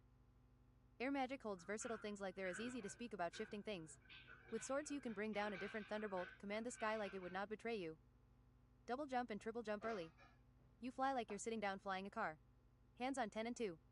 Flying drains mana actually class, especially in the takeoff in the beginning, especially when thinking too much and being too emotional, when not optimized through magical aerodynamics, when not perfected.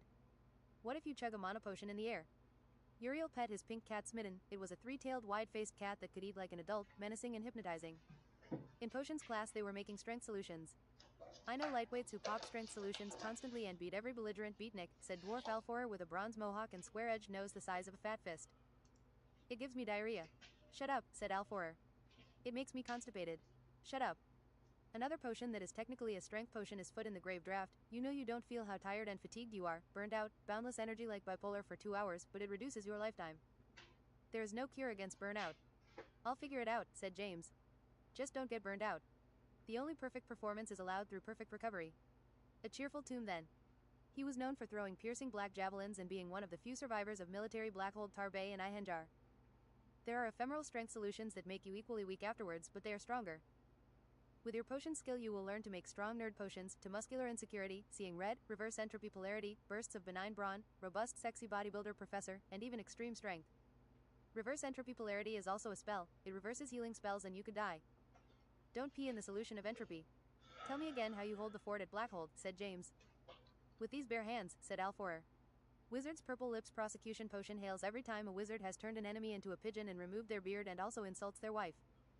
Wizard's misspelling. It's useful for other things than getting drunk, like finding your keys, glasses and fridge.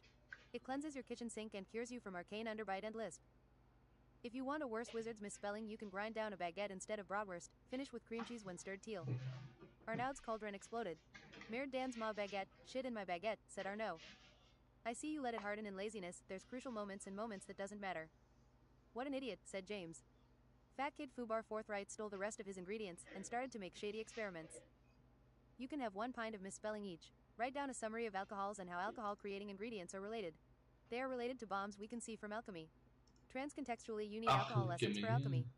James thought the words were dancing as he finished just a few sentences. Strength potion diabetes, you can definitely drink too many strength potions. This isn't fair, said Arnaud, only feeling free when pushing limits. What's diabetes? Shut up. What goes with the rest of the misspelling? We're going to use them to clean the toilets for giants and blow up the infestation of idiot lions. 3 birds, outstanding tit, were sitting on the balcony. Fubar started inflating the one in the middle with a flick of the wrist and wand. Look at the flick of the wrist. He's not going to land, you oaf titnave, said Sapphira. He's just going to release some pressure. Fubar, surprisingly dominant against the weak, deflated the tit and it farted like butt magicians. While drunk you can still make strong nerd potions. Make it matter more towards our grades. It works through your adrenaline system, putting in something like bloodfire through electric. Gives you more endurance than strength, like an animal stronger than humans. When you put in more than 12 repetitions it's endurance and will improve. So put in more than 12 Bowden fava beans. What's the amount over 12 beans? More than 12. But what's the amount? More than 12. What if I put in curry vanilla stock? No, Nigel, you won't improve any recipes like this, I know it's powerful. Nigel felt sad when he should have felt improvement. The secondary ingredient must fit with the first and fourth we can see on a table here. Magically it will fold up on page 50. There is biology, magical theory we learned in magical basics, biology and potions. There is a system to magical potions just like there is to magic, there is logic. Alforer stopped a bit silly and stupidly, you'd wonder why a teacher stopped and considered. It is also exceptions.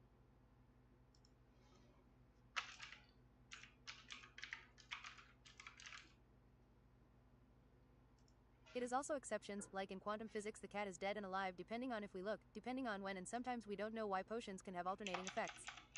It is chaos, thought James, but everything is probably predictable, thought James, promising. We have potions made with metals, half metals, non-metals and biological, or alive things.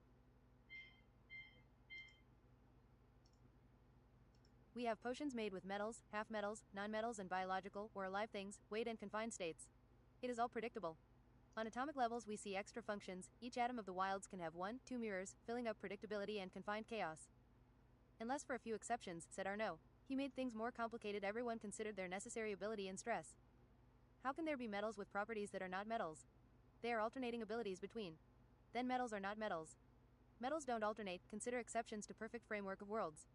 She would not consider anything that didn't fit into a system, through sharp and intelligent enough. I think the biological particle is very interesting. Stop Emin from talking about the biological particle, try reminding him that he didn't get top grades in potions last year. The biological particle can add predictability to confined predictability, the 4 outcomes of grave poisons, then 16, then 22. We will learn to make use of the grave potions it can turn into, capitalizing on the random. We have enough time. Here's a potion that's going to make you fancy me over Ulrich Vogelmann. Potion that gives you 20 more IQ temporarily. Called Greedy Scholar, and there are more points if you really master potions. Wow, now you know what it's like to have 20 IQ, Arnaud. Not to sound stupid, but what about permanence?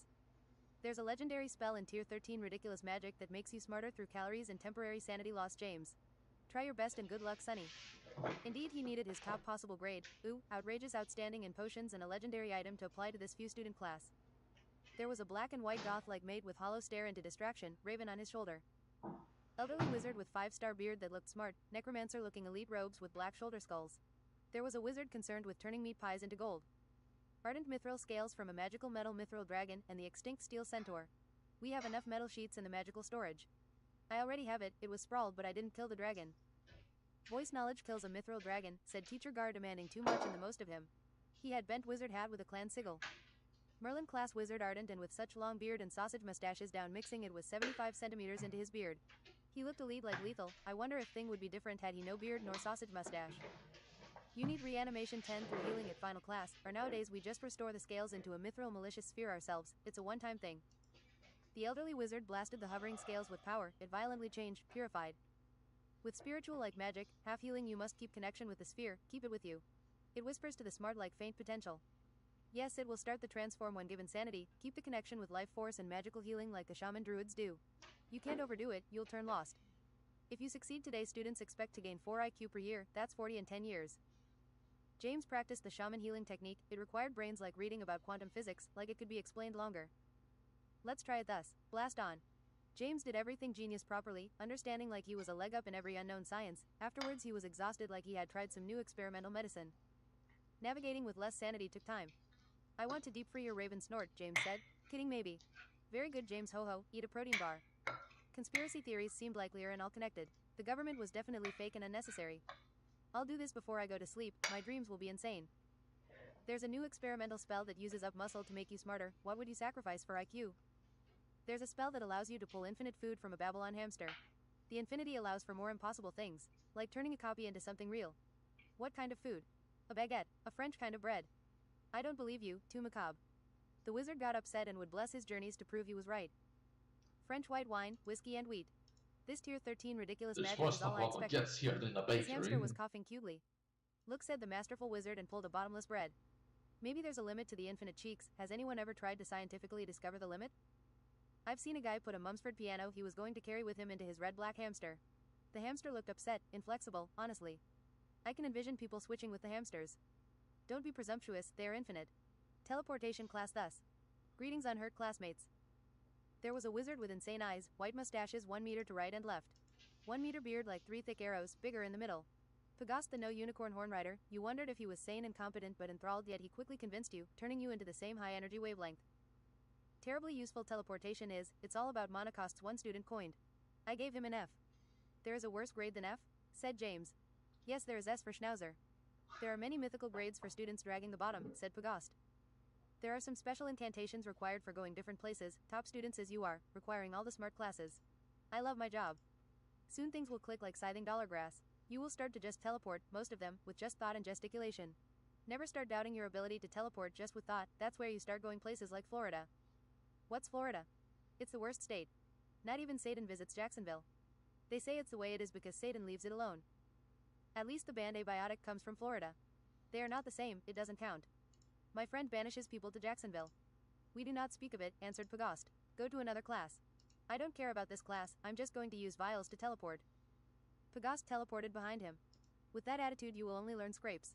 Let's learn to teleport to the main entrance of Solgar Docks, it is easy to learn. Pagast squatted and put his hands on knees. Circumference, radius, radiator. Left was a purple-white cocoon, very faint, hovering, crunching like electrical errors. He's gone. I better go down to check if he's there. Arnaud teleported somewhere close. Pagast teleported back with his hands on hips, elbows out. You can absolutely work on making teleports, putting them in flasks, or better scrolls. Wizards do it and feel no shame. I don't want to work with something so repetitive. Making money for someone is 90% repetition, and 90% of work is making money for someone. You can always make something worse with perspective chat. Where is our no class? There are brackets, nets of modern locations to visit, the more populous, usually easier the spell. You can access it now in your mind. Say it or think Solgar Dock. James, for example, entered a large 3D rotating university destination in his mind.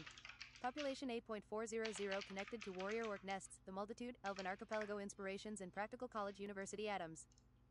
Squat and put your hands on knees, cross fingers. The class disappeared like thoughts about dinner. 20 minutes later. Try practicing just thinking about the stance and crossing your fingers, this is how they do it. Hello, monsieur. There was a smashing blonde with eyes of piercing will and a bit of intelligence, she had hair like glamorous and wide cheekbones. She had a revealing black and lilac dress that told of an unreachable class, for most people anyway. Enthralling like a walking dream, like a punch and sharp fashion, reality is just a fiction of our sight mostly.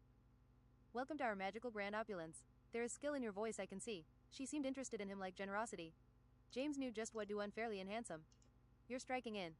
But then Claire touched him, affirming greetings with 3 fingers on his shoulder. James was going through something lulling, fighting it like the brain does intuition, losing. There was something he should have paid attention to. He was in a golden shopping district like a treasure room, being a handsome bag carrying toy, 3 pink bags in each hand. He was looking different too, fitting in suits with the surroundings. He understood he must hurry to the outstanding shops. There Claire walked in, everything was so interesting. She was changing clothes into golden dresses like a fish, mage clothes and swimming gear, unbelievable. Do you like what you see? James exited the golden dimension and returned, not really being there the first second. She removed her 3 fingers from him and seemed cold. Something social gave up like a goth as she was exhausted. You have an eye for detail, is that the only thing you have? There is magic that can transport us anywhere, like to a cozy golden pillow infestation. I can't wait to learn it. Some destinations can only be reached with teleportation. I am an expert on these magics soon. I have punched my way to Ihenjar. This is only the North Pole. I love teleportation, dark and fire magic. Her voice started to cast a spell on him, like he was underwater. He was mesmerized. I have a lodge of artwork, gourmand compliances and poetry. There is a way you move like I would fit into a painting. I would love to see your lodge, she said and moved on to the next. James was a victim like anyone and thought of this interesting person, should have listened to his resolution maybe. There was no chill as the next alchemy lesson was alcohols and bombs. James' mind felt ravaged but repaired like repairing from stressing. Hydrogen dragon bombs cover your opponent in the toxic liver kidneys of the aquatic lizard. Looks like a crocodile, doesn't it, except it breathes blue fire. It sticks like blue jelly, doesn't really come off and in 2 minutes renders the target paralyzed and unconscious. It needs dwarf obsidian liquor, bard's bleat, red nightshade belladonna, dragon intestines, mixed scales, red phosphorus, red sulfur and a rune, said adventurous eyes sorcerer. We're also going to make dragon's nitroglycerin, which is the cannonball elves use in their dragon siege. It is the premier explosive. It is chemically very close to ADHD medicine. James read the book Vegan Hamburgers and Elven Explosives. Nitroglycerin is unstable. It needs a primer to ignite safely. The primer is pressure-sensitive graphite that hit your target fast. Next time we're going to learn a hiding spell that is so good you also dodge responsibility. James looked at the gargoyle of that was playing chess with a tree-looking elf outside. Hugo had bought a bunny ear white hood that looked really cute. He looked like the allfather of Jim Rabbits with his chest. Arnaud told him how's basic elemental magic's going into card stuff. You're going for the basics, said James like not showing his colors, barely judging faster than one can notice.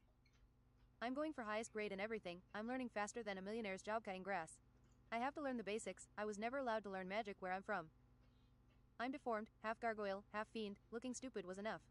There is nothing preventing my genius of 138, he said slurred and with cerebral parsley. I know how So it's like, many said James, helms. being a genius.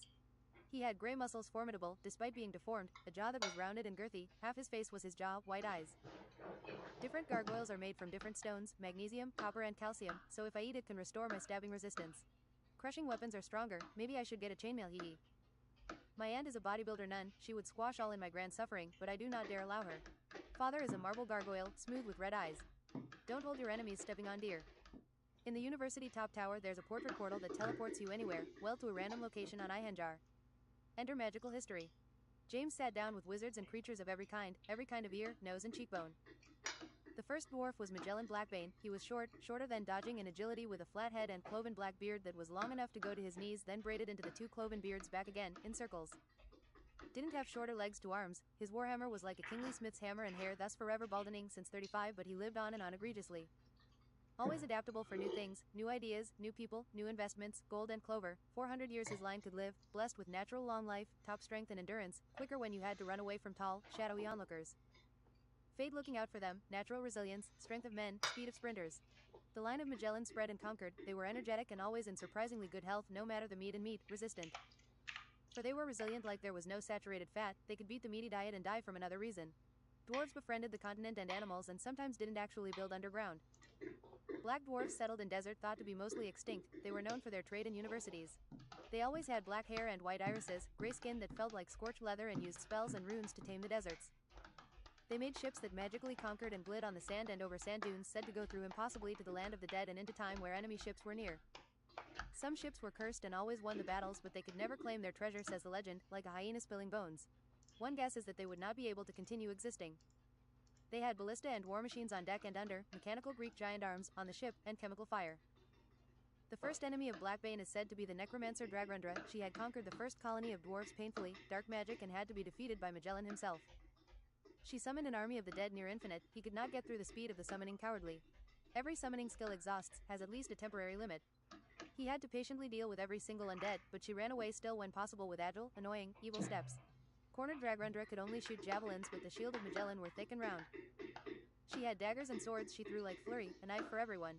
So concerned with godhood, Magellan danced stubbornly, confidently and deflected as many times she could be stubborn +1. So anything else I want to do before I exhaust myself playing Smite? You?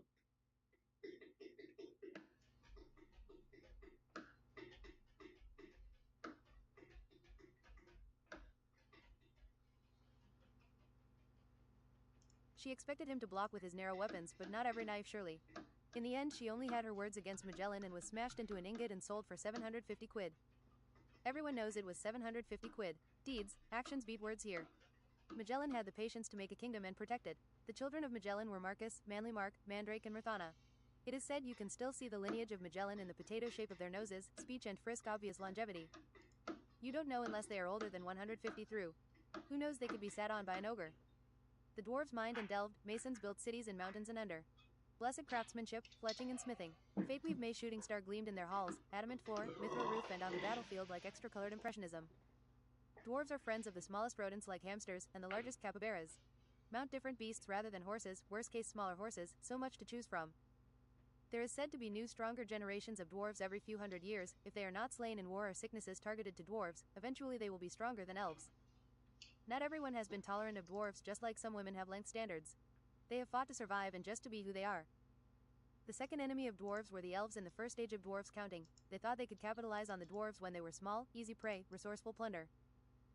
Aggressively and without consciousness, the battle superior elves attacked.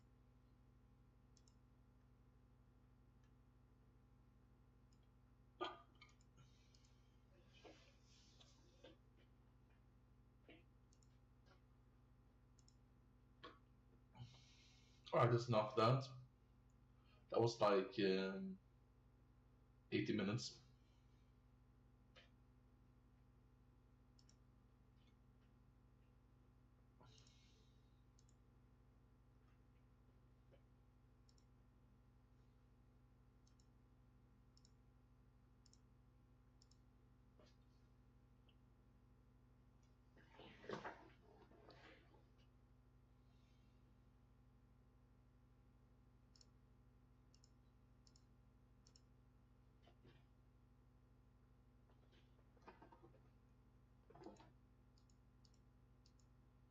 Yeah, my CD with that game stopped working.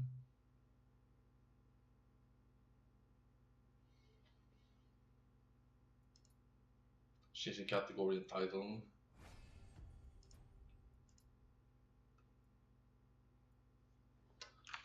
We could also listen to this. Now seldom spoken has somewhat to report.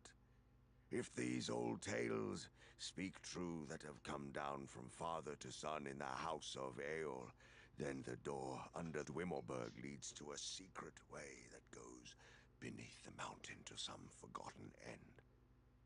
But none have ever ventured in to search its secrets since Baldur, son of Brago, passed the door and was never seen among men again.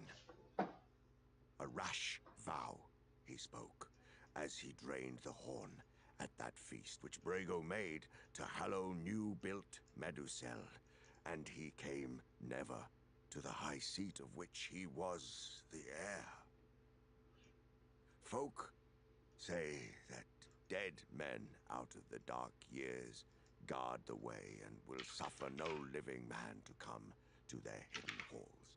But at whiles they may themselves be seen passing out of the door like shadows and down the stony road. Then the people of Harrowdale shut fast their doors and shroud their windows and are afraid. That was lagging. But the Finally dead I can come click. seldom forth, and only at times of great unquiet and coming death. Yet it is said, in Harrowdale, said Eowyn in a low voice, that in the moonless nights, but little while ago, a great host in strange array passed by. Whence they came, none knew, but they went up the stony road and vanished into the hill as if they went to keep a tryst. Then why has Aragorn gone that way? It's fine, I haven't started playing yet. Don't you know anything The time it took that to would change explain category. it? Title. Unless he has spoken words to you as his friend that we have not heard, said Eomer. None now in the land of the living can tell his purpose. Greatly changed he seemed to me since I saw him first in the king's house, said Eowyn. Grimmer, older, fey, I thought him, and like one whom the dead call. Maybe he was called, said Theoden, and my heart tells me that I shall not see him again. Yet he is a kingly man of high destiny. And take comfort in this, daughter, since comfort you seem to need in your grief for this guest. It is said that when the Eorlingas came out of the north, and passed at length up the Snowbourne, seeking strong places of refuge in The time like Dragonborn. Brago and his son Baldur climbed the stair of the hold and so came before the door. On the threshold sat an old man, aged beyond guess of years, tall and I used to kingly like the he had been, cheese. but now he was withered as an old stone. Indeed, for stone they took him, for he moved not, and he said no word, until they sought to pass him by and enter. And then a voice came out of him as it were out of the ground, and to their amaze it spoke in the Western tongue. The way is shut. Then they halted and looked at him and saw that he lived still, but he did not look at them. The way is shut, his voice said again. It was made by those who are dead, and the dead keep it. Until the time comes, the way is shut. And when will that time be, said Baldur. But no answer did he ever get, for the old man died in that hour and fell upon his face, and no other tidings of the ancient dwellers in the mountains have our folk ever learned. Yet maybe, at last, the time foretold has come, and Aragorn may pass. But how shall a man discover whether that time be come or no, save by daring the door? Said Eomer. And that way I would not go, though all the hosts of Mordor stood before me, and I were alone and had no other refuge. Alas, that a Famood should fall on a man so great-hearted in this hour of need. Are there not evil things enough abroad, without seeking them under the earth? War is at hand. He paused, for at that moment there was a noise outside, a man's voice crying the name of Theoden, and the challenge of the guard. Presently the captain of the guard thrust aside the curtain. "A man is here, Lord," he said, "an errand rider of Gondor. He wishes to come before you at once." "Let him come," said Theoden. A tall man entered, and Merry choked back a cry. For a moment it seemed to him that Boromir was alive again and had returned. Then he saw that it was not so. The man was a stranger, though as like to Boromir as if he were one of his kin, tall and grey-eyed and proud. He was clad as a rider with a cloak of dark green over a coat of fine mail. On the front of his helm was wrought a small silver star. In his hand he bore a single arrow, black-feathered and barbed with steel. It's nice that the ultimate in chain hit on to kill somebody, but they always just hits a tank He after the sank on carry. one knee and Except when he presented the doesn't. arrow to Theoden. That's my TED talk. "Hail, Lord of the Rohirrim, friend of Gondor," he said. "Here gone I am, errand rider of Denethor, who bring you this token of war. Gondor is in great need. Often the Rohirrim have aided us, but now the Lord Denethor asks for all your strength and all your speed, lest Gondor fall at last." "The red arrow," said Theoden, holding it, as one who receives a summons long expected, and yet dreadful when it comes. His hand trembled. "The red arrow has not been seen in the mark in all my years. Has has it indeed come to that? And what does the Lord Denethor reckon that all my strength and all my speed may be? That is best known to yourself, Lord, said Hirgon. But ere long, it may well come to pass that Minas Tirith is surrounded, and unless you have the strength to break a siege of many If you summarize the book in one word, it would be like, would come to pass. powers, the Lord Denethor bids me say that he judges that the strong arms of the Rohirrim would be better within his walls than without. But he knows that we are a people who fight Main thing is rather you don't upon horseback stream and from in the category or open, heroes and you and don't that do we that. are also a scattered people and time is needed for the gathering of our riders. Is it not true, Hirgon, that the Lord of Minas Tirith knows more than he sets in his message? For we are already at war, as you may have seen, and you do not find us all unprepared. Gandalf the Grey has been among us, and even now we are mustering for battle in the east. What the Lord Denethor may know or guess of all these things I cannot say. You cannot tell that too much from a person that But don't even know how to indeed, jump. our case is desperate. My What lord was does that not blank issue character? I any don't have blank command to here. you. I was... He begs you only to remember old friendship.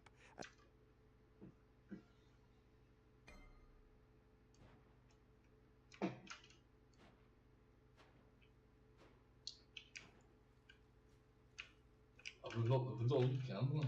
The vlog.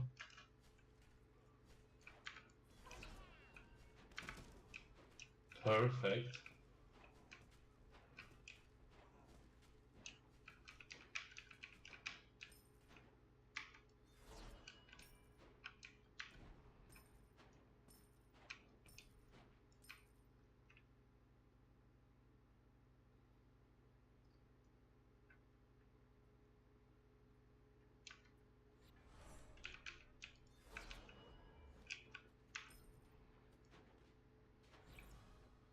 Yeah, whatever, you can take red if you are early times.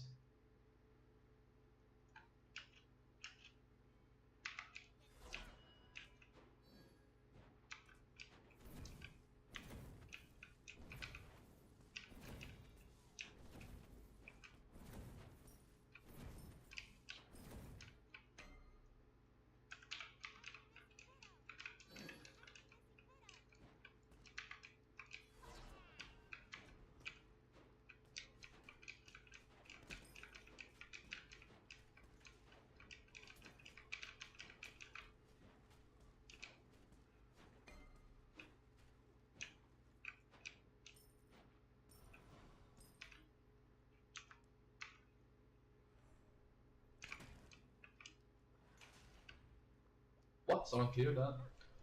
You know, honestly, I'm just gonna get hit, poked up by a Vulcan. There's not too much I can do about that.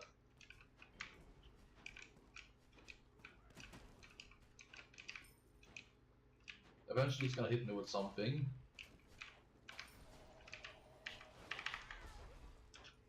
I didn't even have to beat that, honestly. Mercury is coming left.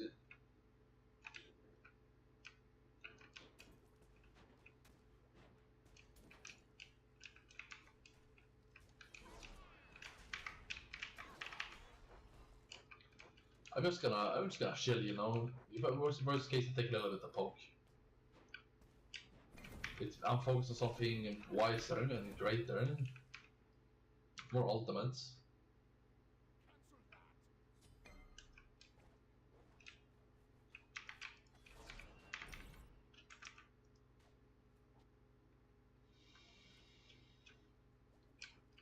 Are the players playing Hanbas actual chimpanzees? Yes, a lot of the time actually.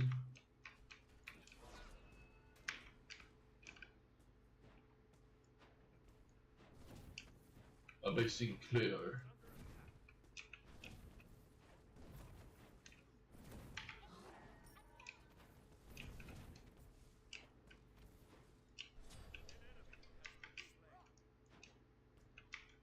Damn, bro. It's just what I like to see.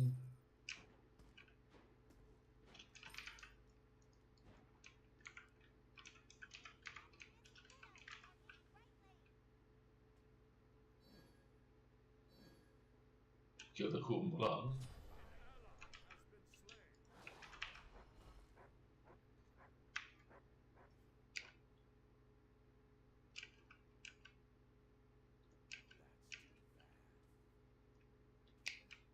Get the fuck in there.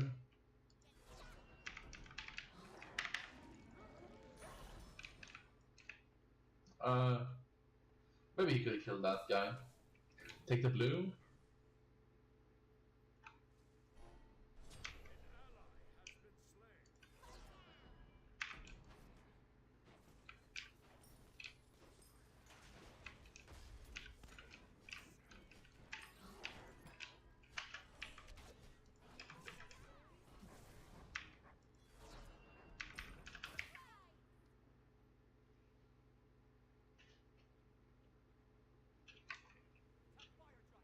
Could have killed him there again, actually.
I'll provide this god, by the way. Just as good as you want it to be. Ah, my 30 gold! What the fuck, man? You want some fries? No, leave her alone, man!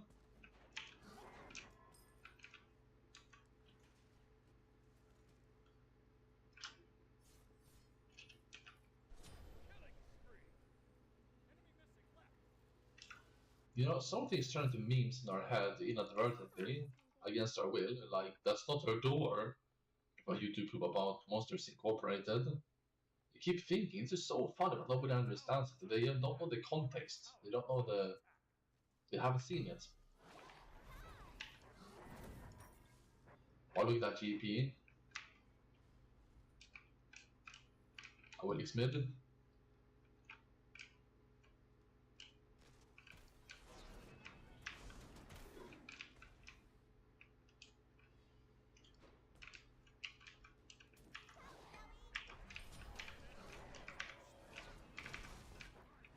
Oh, that's a support. What?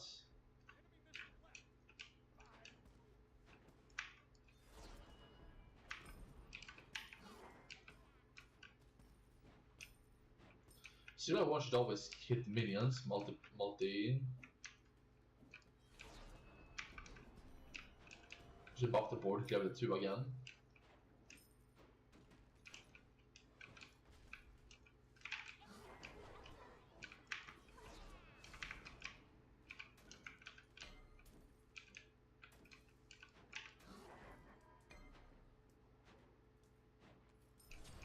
Everyone's coming.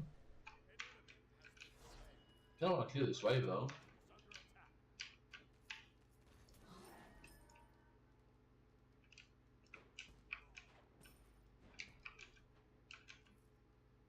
Yeah.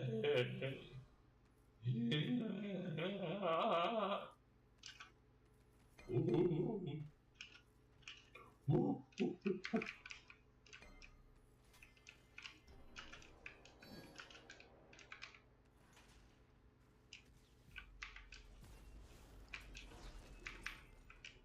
What? My build is so fucking slow, man.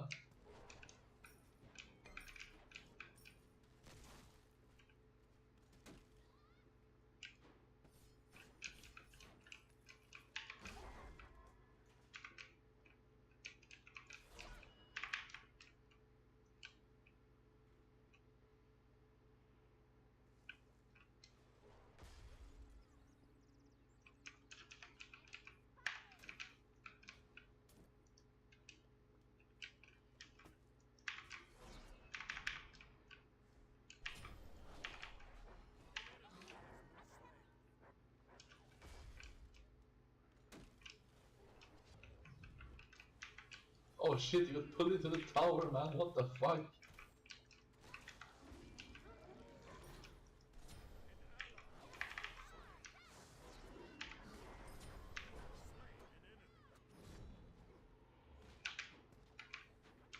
No cooldowns.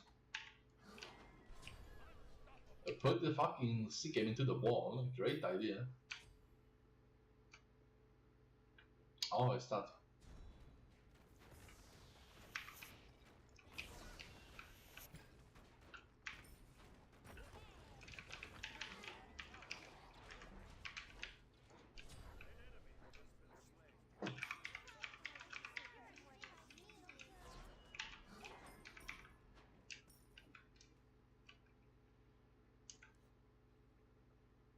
I'm so experienced to always deal the damage no matter how much danger I am in, always keeping it cool.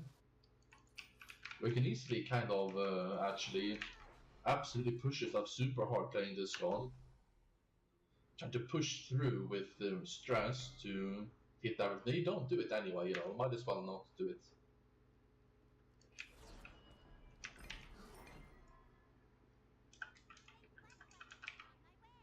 Maybe we should go over hunt Batsons. Sorry, I was backing.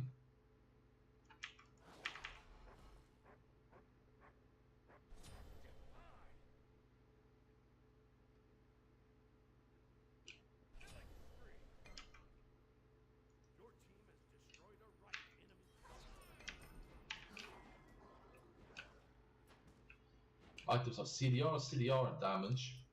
Damage, maybe. Because CDR is also damage, by the way.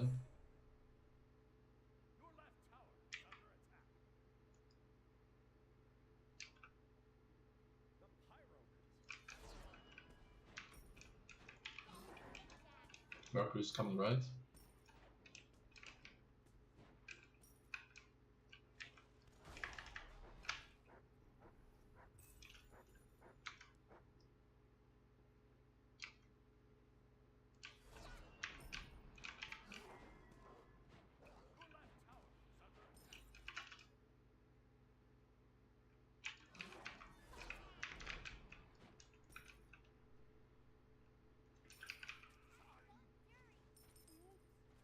Oops.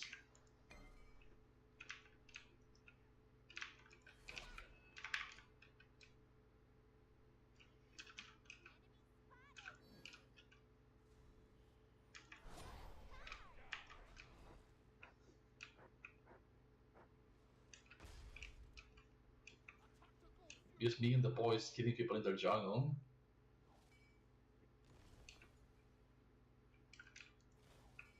We spot some of this war, it's definitely a kill. Isn't that amazing?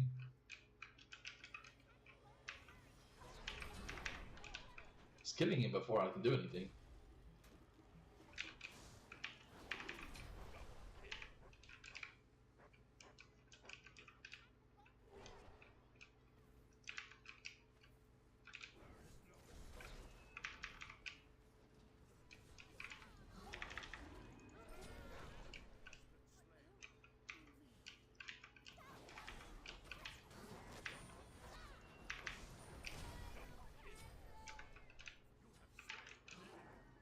I'll have more opportunities to go crazy though.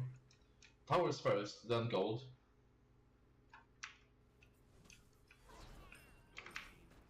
When you try to go crazy and play, you're always rewarded when ahead. Eventually you're the biggest carry.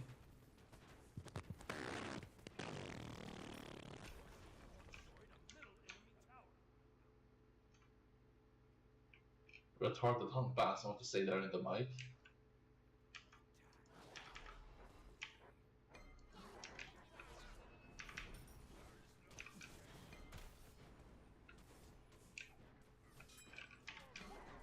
Enemy spotted.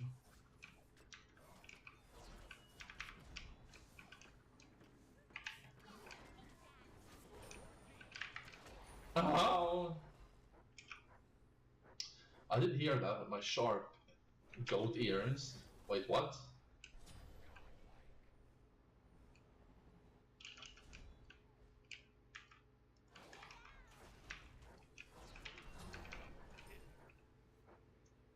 That was kind of bug out with the mouse or something.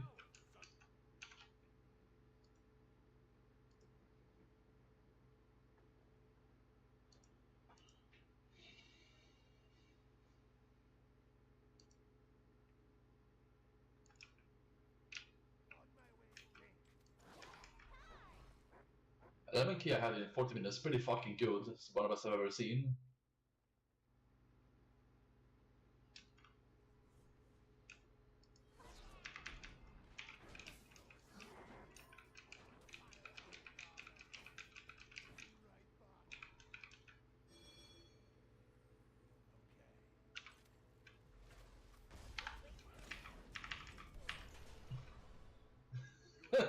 That was a pretty good lazy back, actually. 2 people showed up.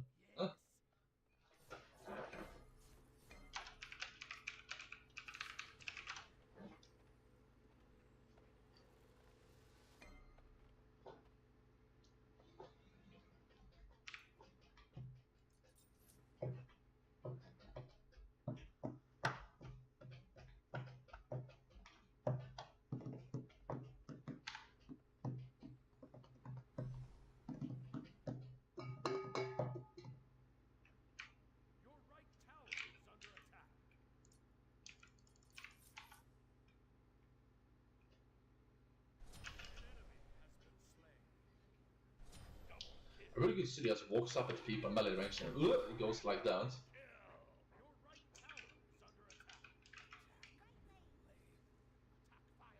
Attack fire giant.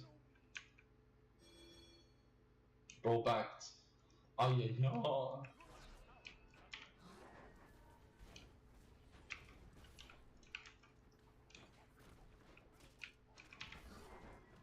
Aj, ja. Aj, ja. Ah.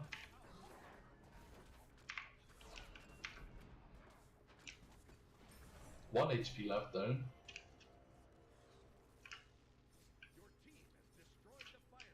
I've gotten so many fire giants, but they're never contested, not even close. Help him! I'm gonna go fucking in here.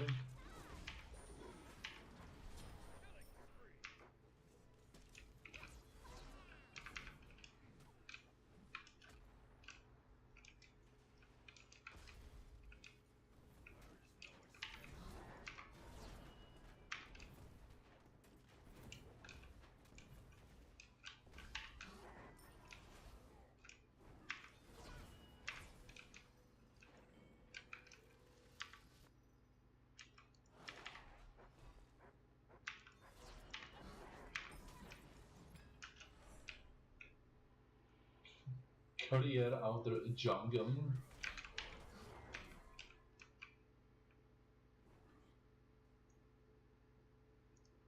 Maybe they were always facade, they have no village support.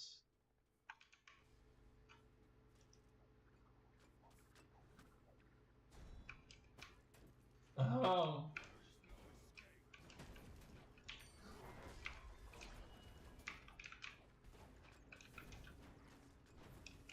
Looks like I'm poked again.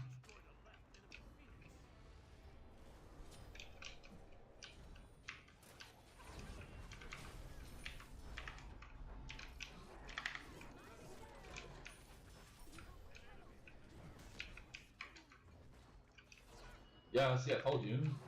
It always happens. Just decent.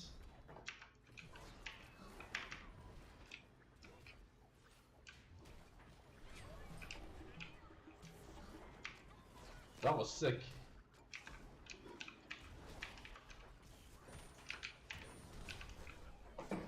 What? 800 damage autos, by the way.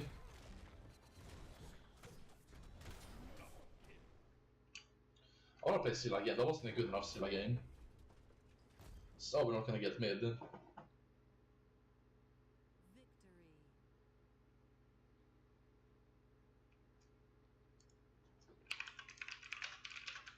Average bad Mercury.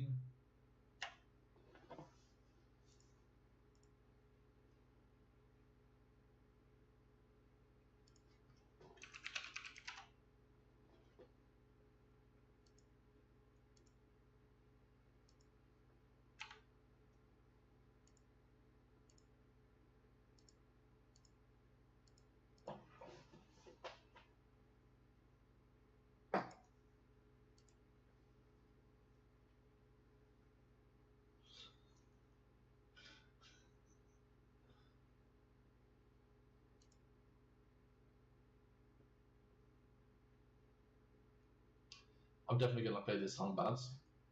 Well, with one CDR item, I think. And oaths long spoken, and for your own good, to do all that you may. It is reported to us that many kings have ridden in from the east to the service of Mordor. From the north to the field of Dagorlad, there is skirmish and rumor of war.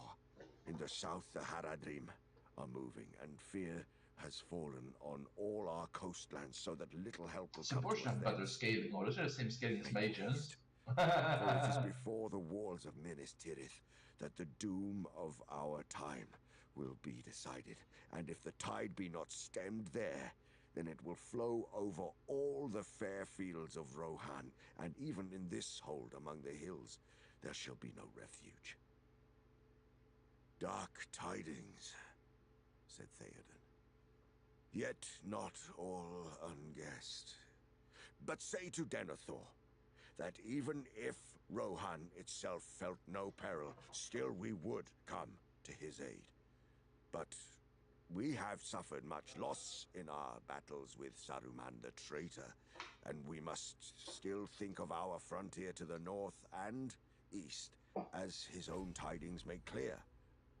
So great a power as the Dark Lord seems now to wield might well contain us in battle before the city, and yet strike with great force across the river away beyond the Gate of Kings. But we will speak no longer counsels of prudence. We will come. The weapon take was set for the morrow. When all is ordered, we will set out. 10,000 spears I might have sent riding over the plain to the dismay of your foes. It will be less now, I fear, for I will not leave my strongholds all unguarded. Yet 6,000 at the least shall ride behind me. For say to Denethor that in this hour the King of the Mark himself will come down to the land of Gondor, though maybe he will not ride back. But it is a long road, and man and beast must reach the end with strength to fight. A week it may be, from tomorrow's morn, ere you hear the cry of the sons of Eor coming from the north. A week, said Hirgon. If it must be so, it must. But you are like to find only ruined walls in 7 days from now, unless other help unlooked for comes. Still, you may at the least disturb the orcs and swarthy men from their feasting in the White Tower. At the least we will do that, said Theoden. But I myself am new come from battle and long journey, and I will now go to rest. Tarry here this night, then you shall look on the muster of Rohan, and ride away the gladder for the sight, and the swifter for the rest. In the morning counsels are best, and night changes many thoughts. With that, the king stood up, and they all rose. Go now each to your rest, he said, and sleep well. And you, Master Meriadoc, I need no more tonight. But be ready to my call as soon as the sun is risen. I will be ready, said Merry, even if you bid me ride with you on the paths of the dead. Speak not words of omen, said the king, for there may be more roads than one that could bear that name. But I did not say that I would bid you ride with me on any road. Good night. I won't be left behind to be called for on return, said Merry. I won't They be. nerfed the healing. I won't. And repeating this over and over again to himself, he fell asleep at last in his tent. He was wakened by a man shaking him. Wake up, Master Holbutler, he cried, and at length Merry came out of deep dreams and sat up with a start. It still seemed very dark, he thought. What is the matter? He asked. The king calls for you. But the sun has not risen yet. It is December. No, and will not rise today, Master Holbutler. Nor ever again, one would think, under this cloud. But time does not stand still, though the sun be lost. Make You haste. seem sassy, but you shouldn't be, Flammen. Flinging on some clothes, Mary looked outside. The world was darkling. The very air seemed brown, and all things about were black and grey and shadowless. There was a great stillness. No shape of cloud could be seen unless it were far away westward, where the furthest groping fingers of the great gloom still crawled onwards, and a little light leaked through them. Overhead there hung a heavy roof, sombre and featureless, and light seemed rather to be failing than growing. Mary saw many folk standing, looking up and muttering. All their faces were grey and sad, and some were afraid. With a sinking heart, he made his way to the king. Hirgon, the rider of Gondor, was there before him, and beside him stood now another man like him and dressed alike, but shorter and broader. As Mary entered, he was speaking to the king. He comes from Mordor, Lord, he said. It began last night at sunset. From the hills in the eastfold of your realm, I saw it rise and creep across the sky, and all night as I rode, it came behind, eating up the stars. Now the great cloud hangs over all the land between here and the mountains of shadow, and it is deepening. War has already begun. For a while, the king sat silent. At last he spoke. So, we come to it in the end, he said. The great battle of our time, in which many things shall pass away. But at least there is no longer need for hiding. We will ride the straight way and the open road, and with all our speed. The muster shall begin at once, and wait for none that tarry. Have you good store in Minas Tirith? For if we must ride now in all haste, then we must ride light, with but meal and water enough to last us into battle. We have very great store long prepared, answered Hirgon. Ride now, as light and as swift as you may. Then call the heralds, Eomer, said Theoden. Let the riders be marshaled. Eomer went out, and presently the trumpets rang in the hold, and were answered by many others from below. But their voices no longer sounded clear and brave as they had seemed to Mary the night before. Dull they seemed, and harsh in the heavy air, braying ominously. The king turned to Mary. I am going to war, Master Meriadoc, he said. In a little while, I shall take the road. I release you from my service, but not from my friendship. You shall abide here, and if you will, you shall serve the Lady Eowyn, who will govern the folk in my stead. But, Lord, Mary stammered, I offered you my sword. I do not want to be parted from you like this, Theoden King. And as all my friends have gone to the battle, I should be ashamed to stay behind. But we ride on horses tall and swift, said Theoden, and great though your heart be, you cannot ride on such beasts.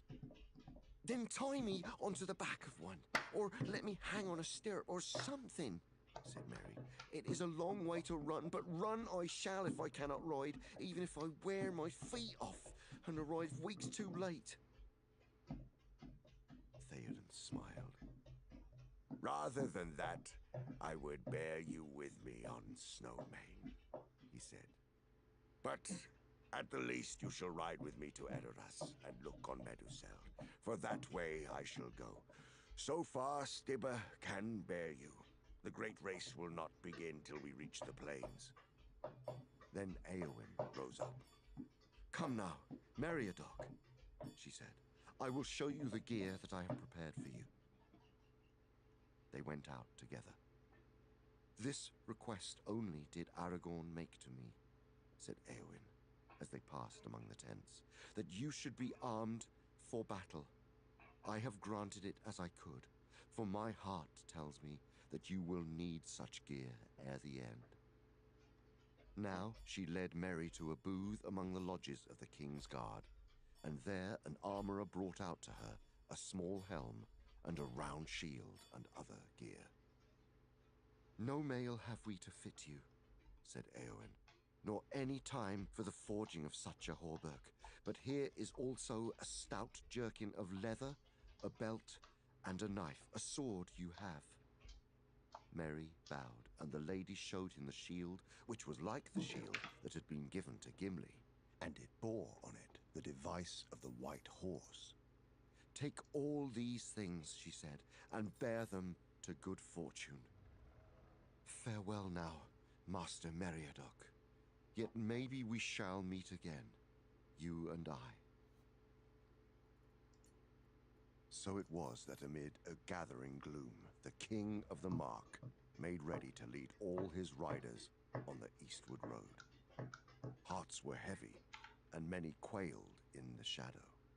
But they were a stern people, loyal to their lord, and little weeping or murmuring was heard, even in the camp in the hold, where the exiles from Edoras were housed, women and children and old men.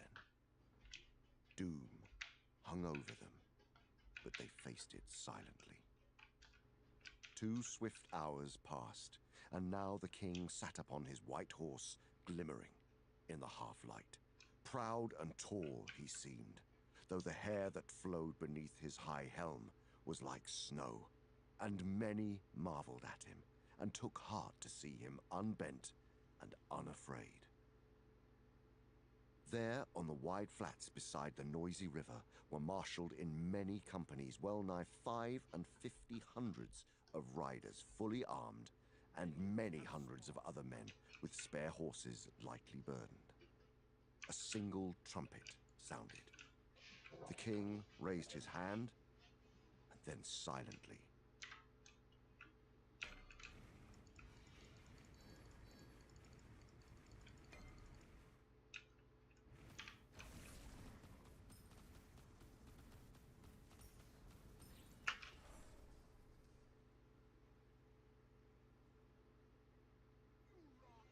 You right.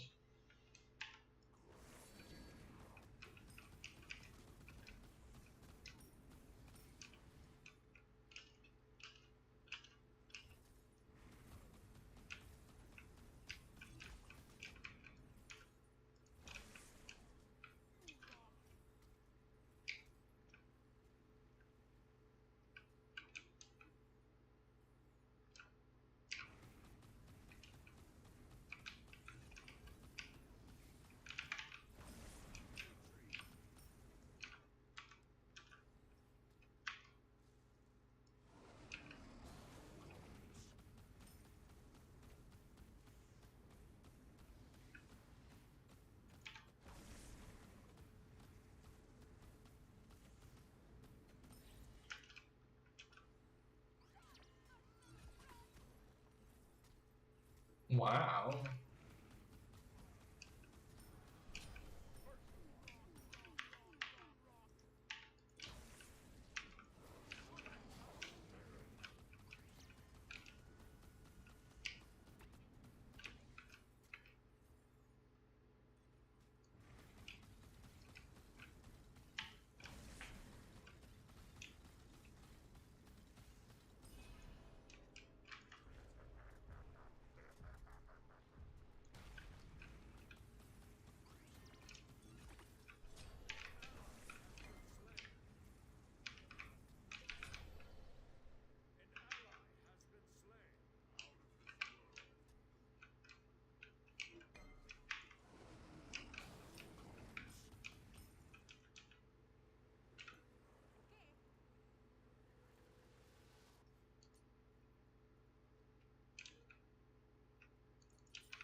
coward won't fight me.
Used to killing people because they fight me, you know?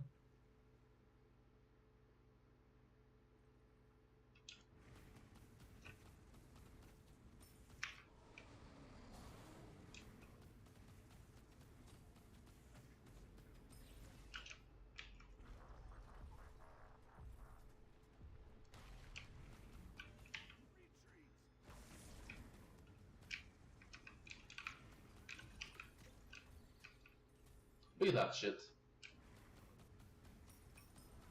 No sense of sportsmanship. Sportsmanship. Guess we're gonna max at 1.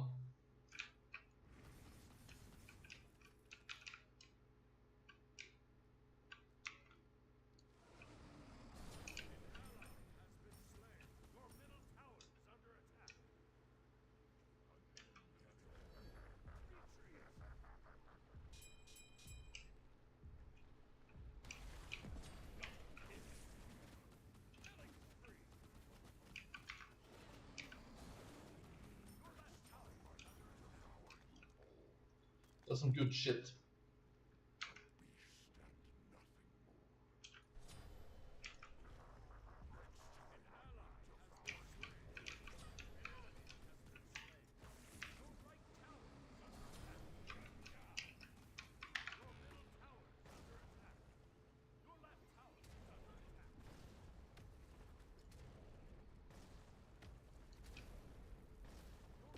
Lost the way for that.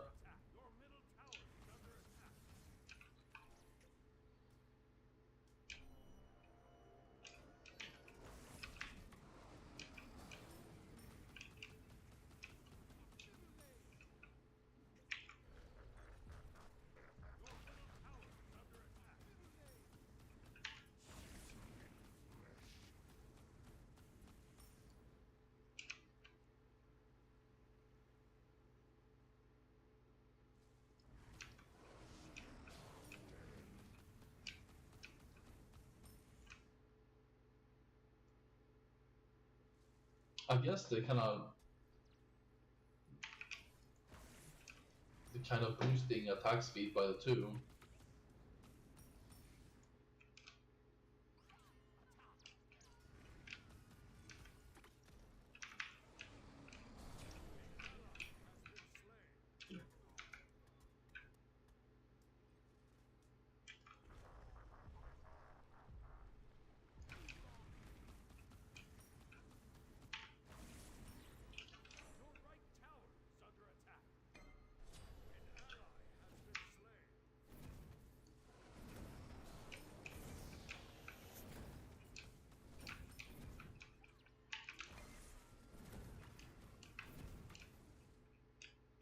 I'm surprised this top sword lane doesn't beat the new one over again easily.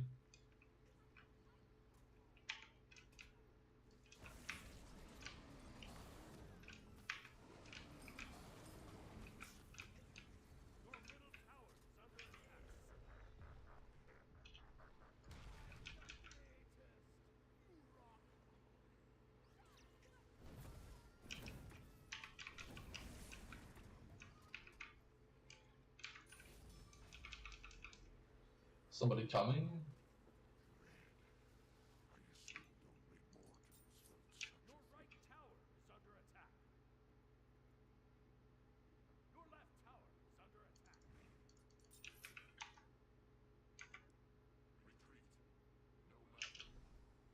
I was got my fucking tower for that, are you serious? She won the lane despite all this technically. But it should be an opportunity where I just can you please gank this new one?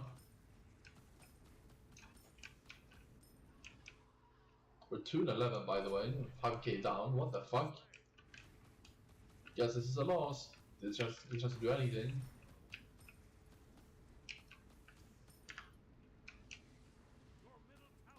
I lit up 6 when we reached 10k behind.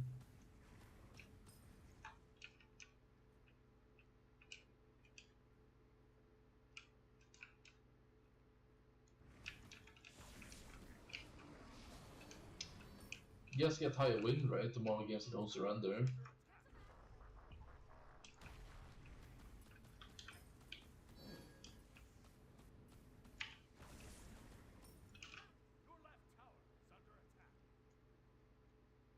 Of course, he goes the back way.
Well, into the books, I guess. The host of the Mark began to move. Foremost went 12 of the king's household men, riders of renown. Then the king followed with Eomer on his right. Please die. He had said farewell to Eowyn above in the hold, and the memory was grievous. I say yes, But bro. now So he what's turned like his mind I to the ever road seen? that lay ahead. Behind him, Merry rode on Stibber with the errand riders of Gondor, and behind them again 12 more of the king's household. They passed down the long ranks of waiting men with stern and unmoved faces. But when they had come almost to the end of the line, one looked up, glancing Killer, there's 4 keenly people here. at the hobbit. A young man, Merry thought as he returned the glance, less in height and girth than most. All she had to do was He fight caught me the once. glint of clear grey eyes, and then he shivered, for it came suddenly to him that it was the face of one without hope, who goes in search of death. Oh, this person's On fucking down bad. the Look grey at road that. they went, Look at that beside the movement. snowborn, rushing Low with IQ stones, movement. through the hamlets of Underharrow and Upbourne, where many sad faces of women looked out from dark doors, and so without horn or harp or It's a music rigged of game. men's voices, the great ride into the east began, with which the songs of Rohan were busy for many long lives of men thereafter. From dark Dunharrow in the dim Thengel son, to Edoras he came. I'll play another Jorm game. First time I lose with Jorm. Ancient halls of the Mark, wardens mist enshrouded. Golden timbers were in gloom mantled. Farewell he bade to his free people. Hearth and high seat and the hallowed places where long he had feasted ere the light faded. Forth rode the king, fear behind him, fate before him, fealty kept he. Oaths he had taken, all fulfilled them. Forth rode Theoden.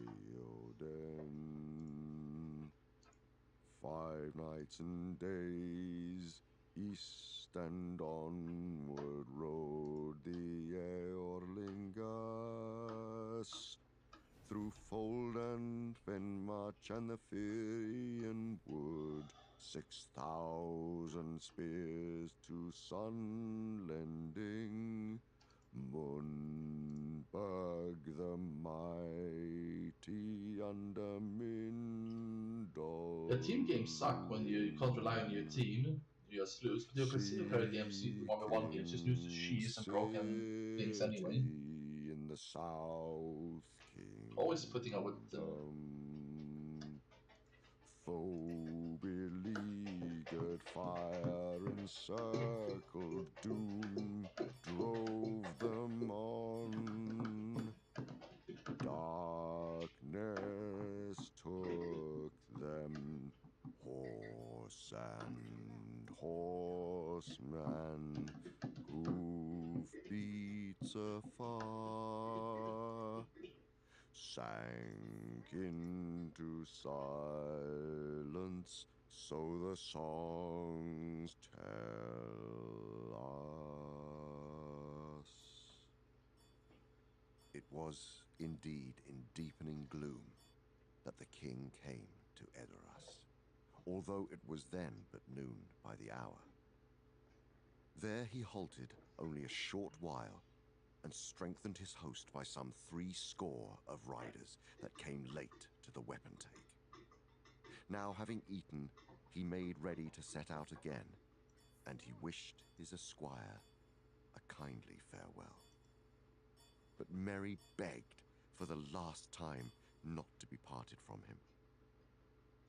This is no journey for such steeds as Stibber, as I have told you, said Theoden. And in such a battle as we think to make on the fields of Gondor, what would you do, Master Meriadoc, sword thane though you be, and greater of heart than of stature? As for that, who can tell? Answered Merry. But why, Lord, did you receive me as sword thane, if not to stay by your side? And I would not have it said of me in song, only that I was always left behind. I received you for your safe keeping, answered Theoden, and also to do as I might bid. None of my riders can bear you as burden. If the battle were before my gates, maybe your deeds would be remembered by the minstrels, but it is 100 leagues and 2 to Mundburg, where Denethor is lord. I will say no more. Merry bowed and went away unhappily, and stared at the lines of horsemen. Already the companies were preparing to start. Men were tightening girths, looking to saddles, caressing their horses. Some gazed uneasily at the lowering sky. Unnoticed, a rider came up and spoke softly in the hobbit's ear. It's pretty good, I guess. Where will I guess more fun than beats. a way opens, so we say, he whispered. And so I have found myself Merry looked up and saw that it was the young rider whom he had noticed in the morning. You wish to go whither the Lord of the Mark goes. I see it in your face. I do, said Mary. Then you shall go with me, said the rider. I will bear you before me under my cloak until we are far afield, and this darkness is yet darker. Such goodwill should not be denied. Say no more to any man, but come. Thank you indeed, said Mary. Thank you, sir, though I do not know your name. Do you not? Said the rider softly. Then call me Durnhelm. Thus it came to pass that when the king set out, before Durnhelm sat Meriadoc the hobbit, and the great grey steed Windfola made little of the burden. For Durnhelm was less in weight than many men, though lithe and well knit in frame. On into the shadow they rode, in the What the willow fuck? thickets where Snowbourne What the flowed fuck? into Entwash, 12 leagues east of Edoras, they camped that night. And then on again.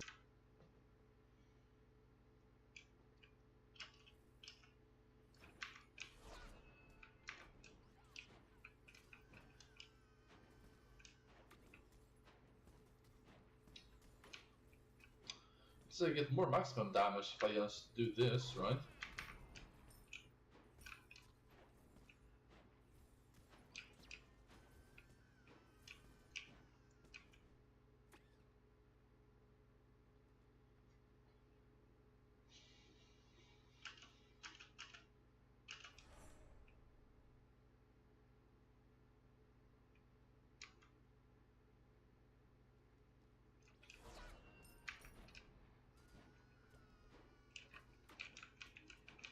If I just get into this level 2 until I need it.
Yo, clip that.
Can you get a bro in chat?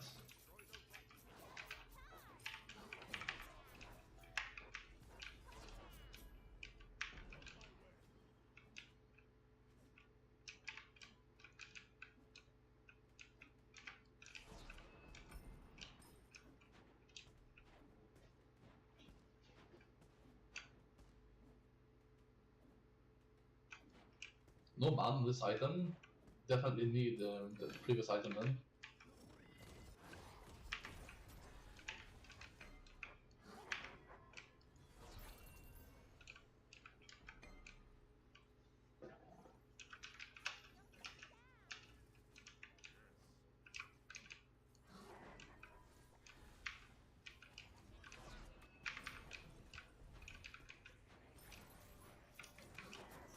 I missed that, what?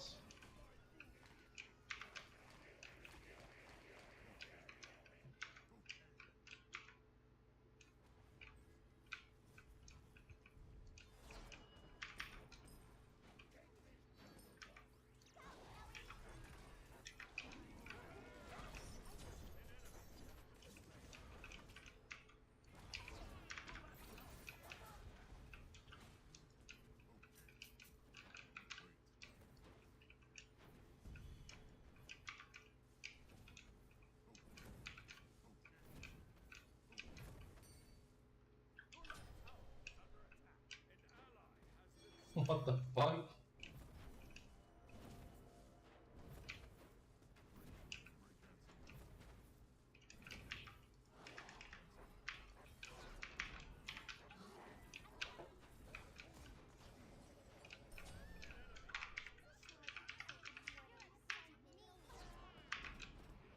Get put in the microwave on 30 minutes.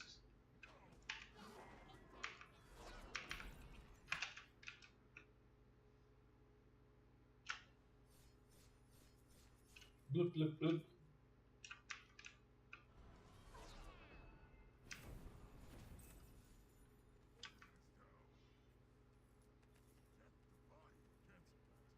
It should be called I'm a Scottish accountant instead of I'm a monster.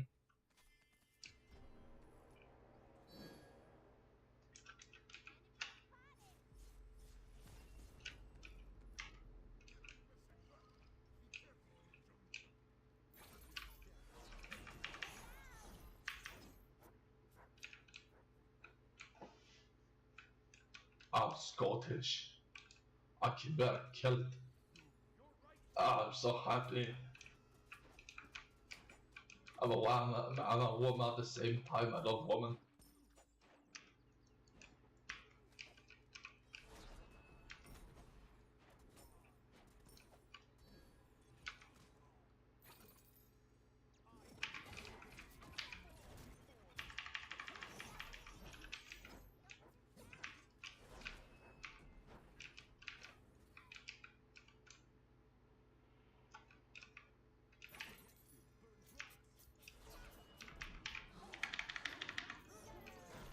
Still laggy, it's a little bit.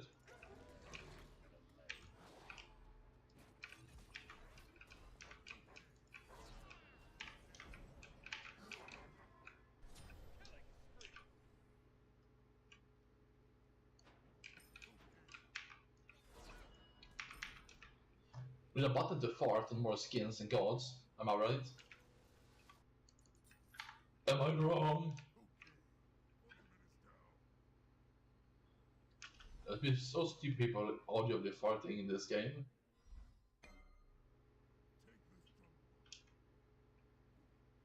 Fart on your enemies.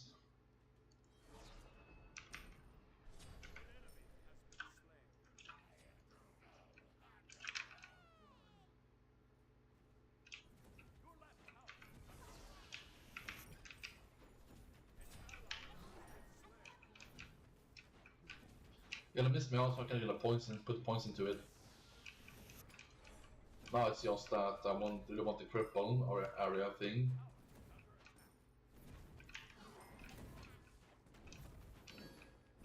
What the fuck? What?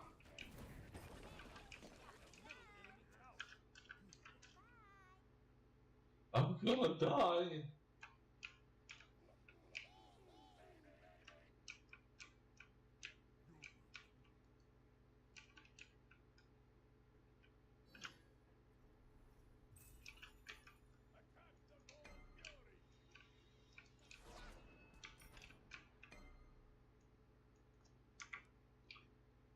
Okay, now I'm gonna put.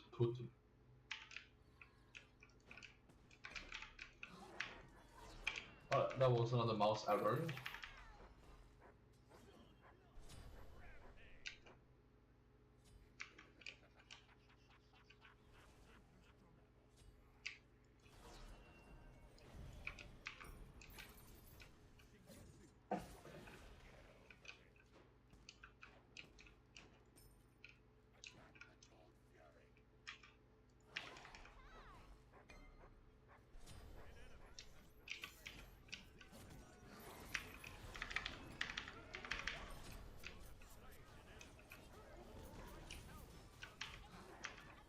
Missed ability. This Silla, look, the best player, bro. GG. I think I've been up by SPL before. Maybe now she just plays support, eh?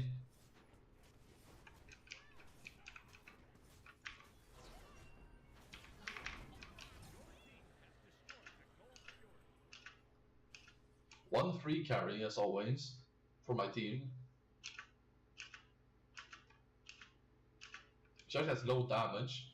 It looks like my team. Low damage, bro. You need volley. Okay. Just like 80% scaling and 65 on the first one and 80 on the second one. Or it really doesn't do any damage.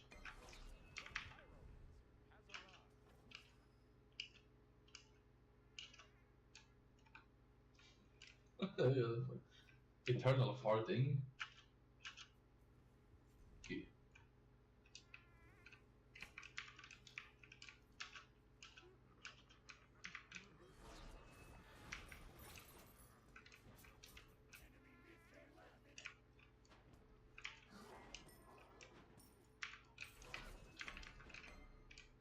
I want to go in.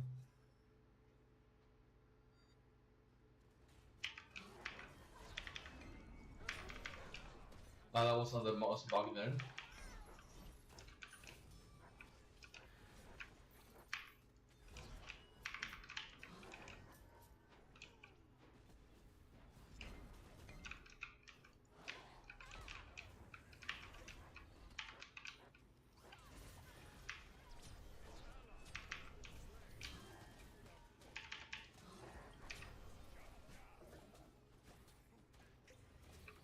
Oh, they were ready to brawl there.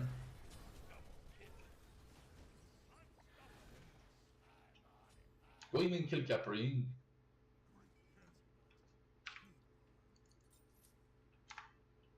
This is a Zilla build. Kill him, kill him, kill him.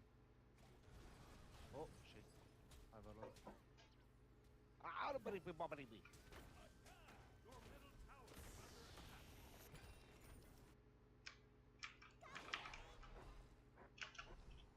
You know you're like... You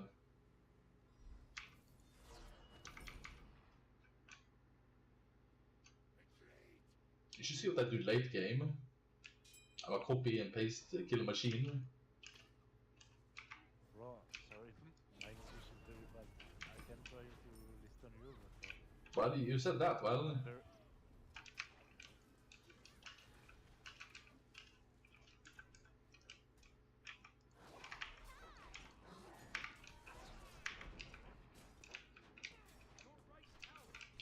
Thor would have died if he didn't have defense. I thought he didn't. He didn't. Should probably fight. Need to fight this.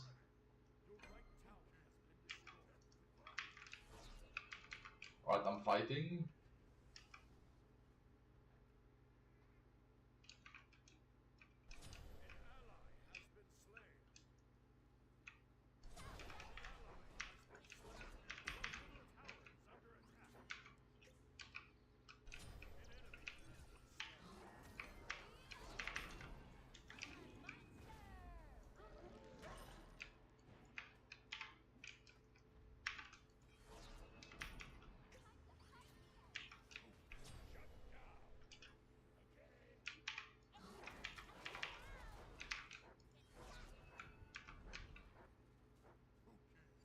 They're coming back.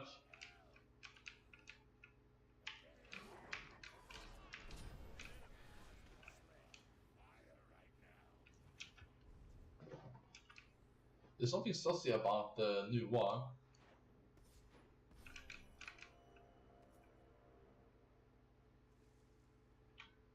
It's about some bullshit.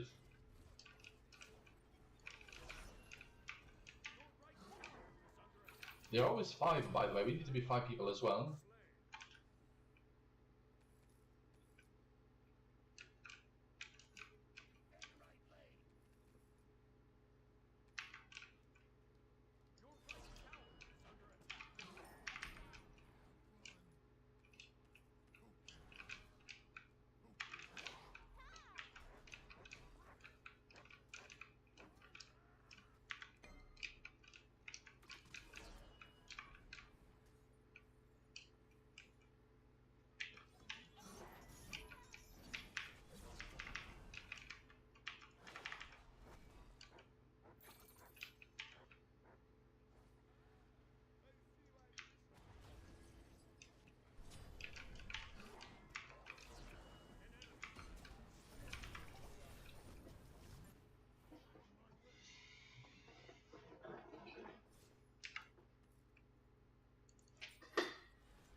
Two items of damage with the hoodie.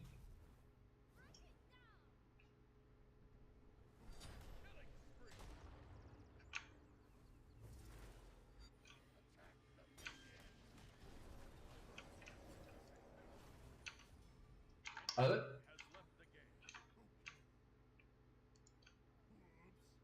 I like to I like to think of the golden bow as comparable damage to strength. So yes, you really attack speed, golden bow attack speed. That's why it got nerfed. It's by being a very niche, peculiar item. I always thought it was bad, but it got nerfed, so.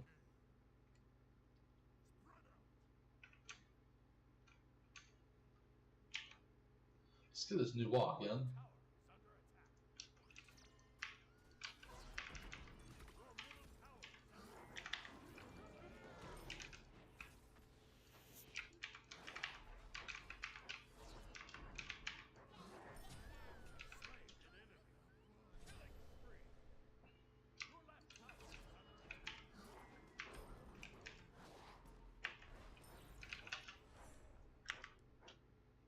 Yeah, I can actually auto attack cancel with the free ability there.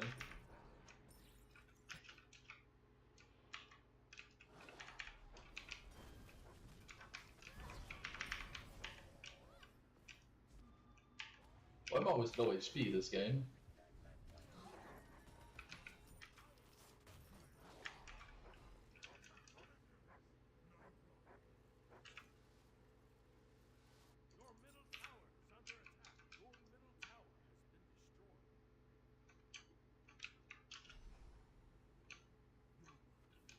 Hydra's Mercury is very good.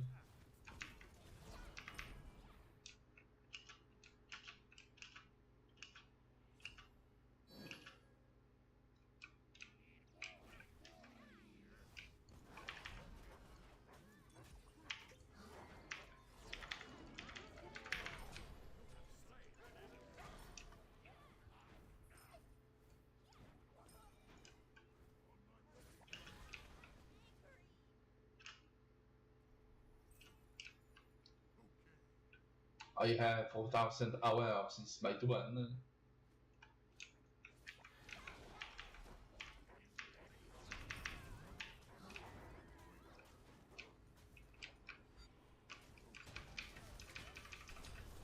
That's the fucking downside, eh?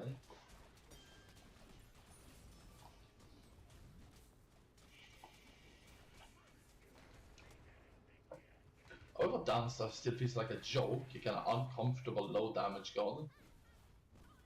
This ability is still no damage, it's all out attacks and the defense.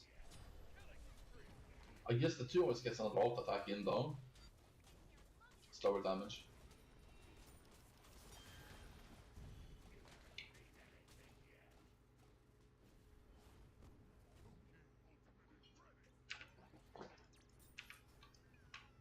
Yeah, maybe I shouldn't go in on Capri like that, but at the moment it felt kind of close, you know. I have a hot rod.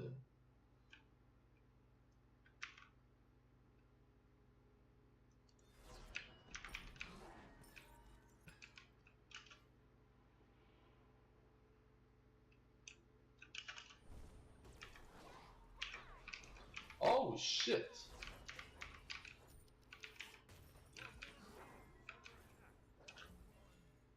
Guess I'm running around a little bit here. Hey!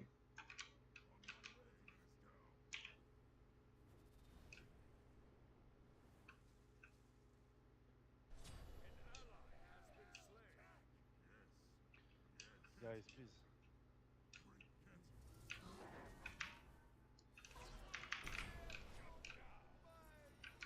Let's go, let's go, let's go. Kill him. Chase Siva. Nice. Another bug with the mouse. Somebody obviously wants me to lose. Nice job, bro. Another bug. Nice, guys.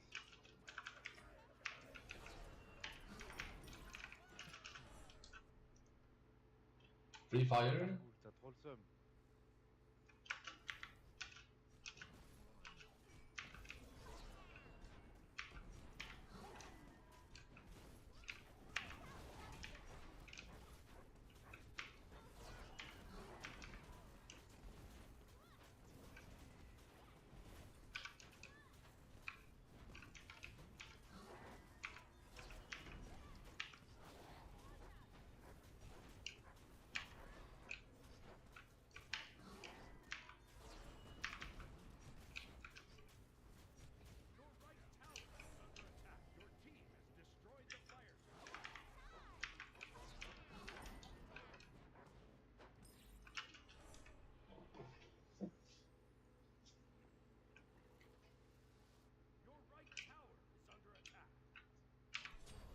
So really to chat, I think, while my mouse keeps putting things at maximum ability range despite moving the mouse.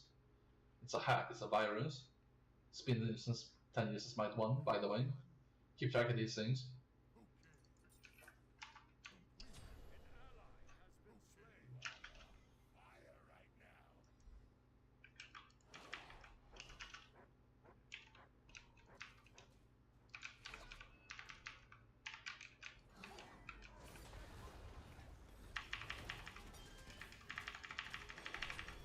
Yeah, died in 1 CC there.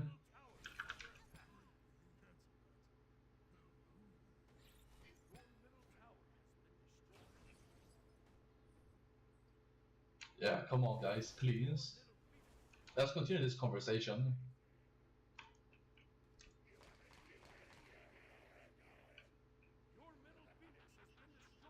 Group up as 5, they can't win as 4 people also. Too bad.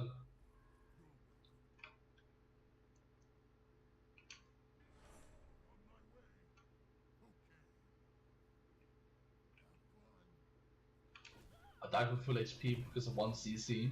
Shame.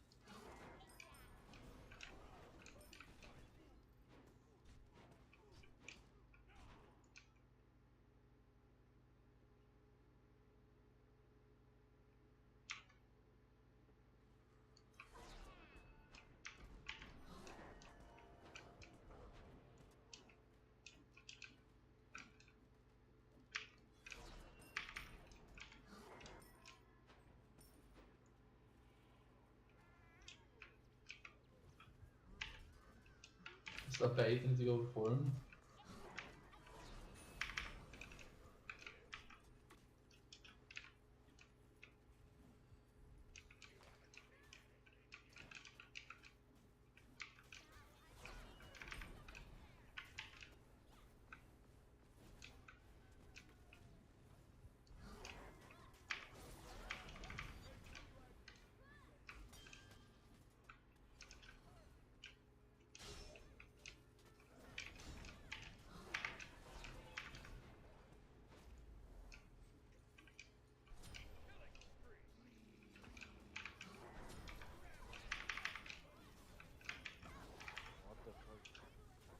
Cabracan. Bon, ok.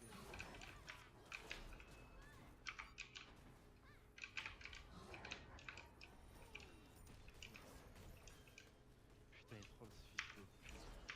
Ok. Phew. Vaincu aussi là. Bon, on va le backbone, GG. We don't have solo laner, support, ADC. Nice.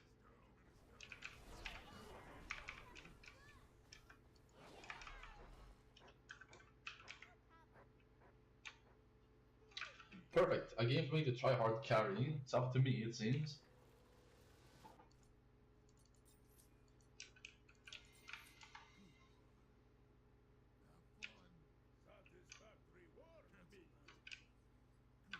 You can't say that, Cabraken.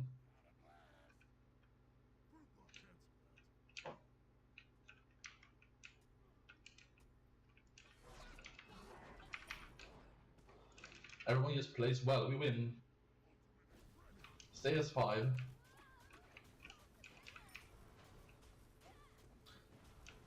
It's too bad, I'm just hitting the front line right now, and I don't have Obsidian Shard yet.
What?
Now we're gonna fight 4v4, we're gonna lose.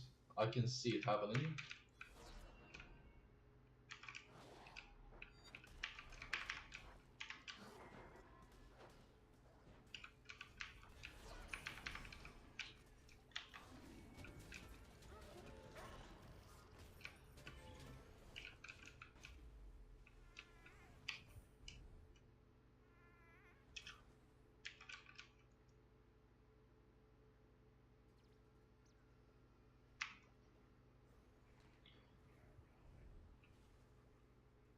Looks like I'm gonna have to carry the non-existent people on my team, the two of them.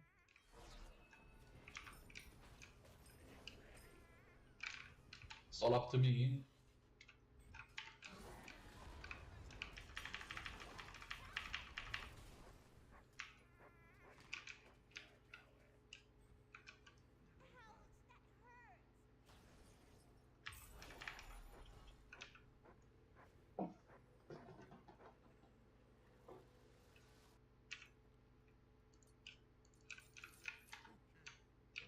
If I can build some defense, I think we can easily win.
Yeah, we just get paid damage in my team.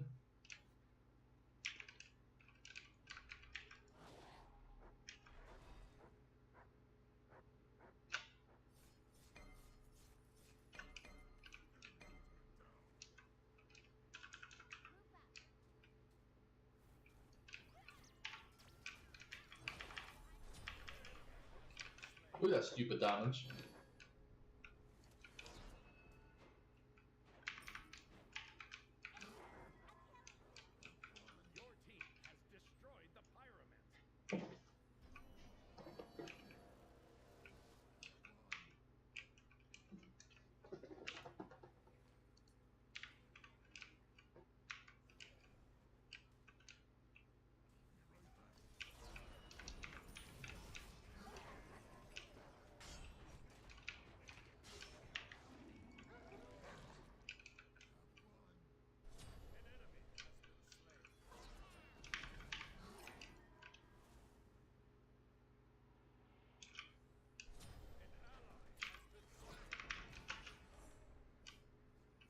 Yeah, someone in chat is trying to make me lose with hacks and DDoS, it seems, and viruses.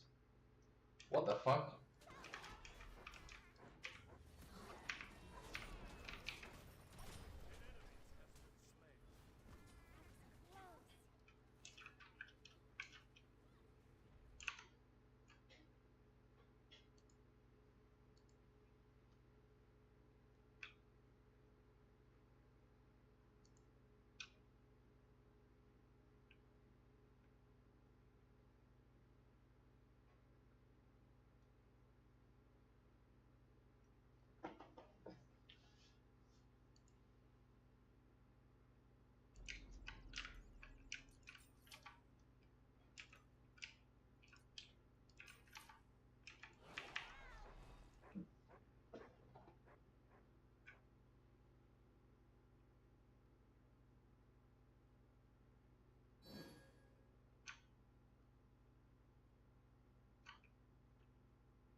Were you guys just fucking standing there?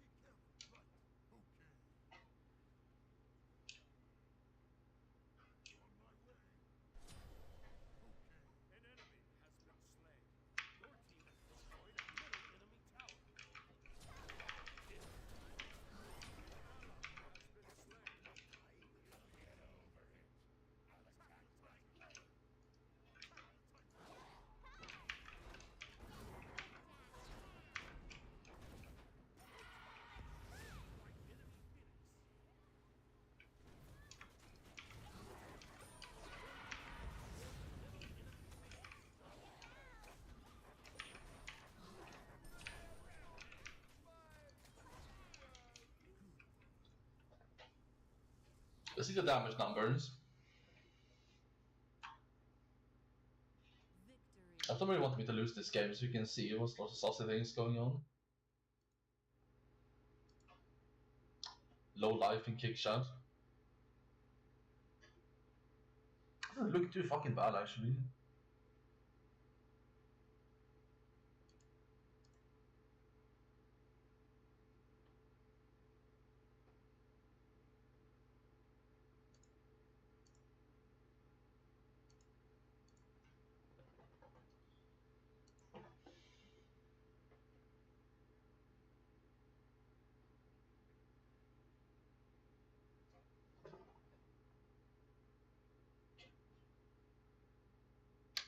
Whew, I need a protein shake. Do you guys see?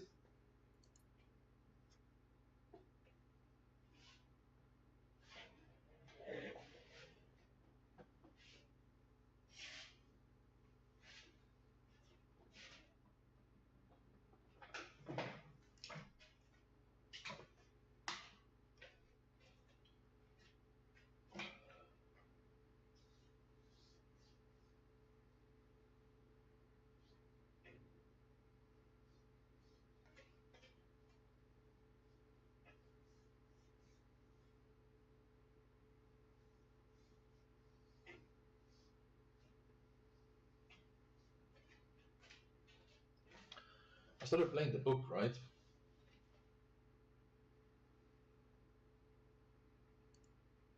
Through the fold, and through the fen march, where to their right great oak woods climbed on the skirts of the hills under the shades of dark Halifirian, by the borders of Gondor.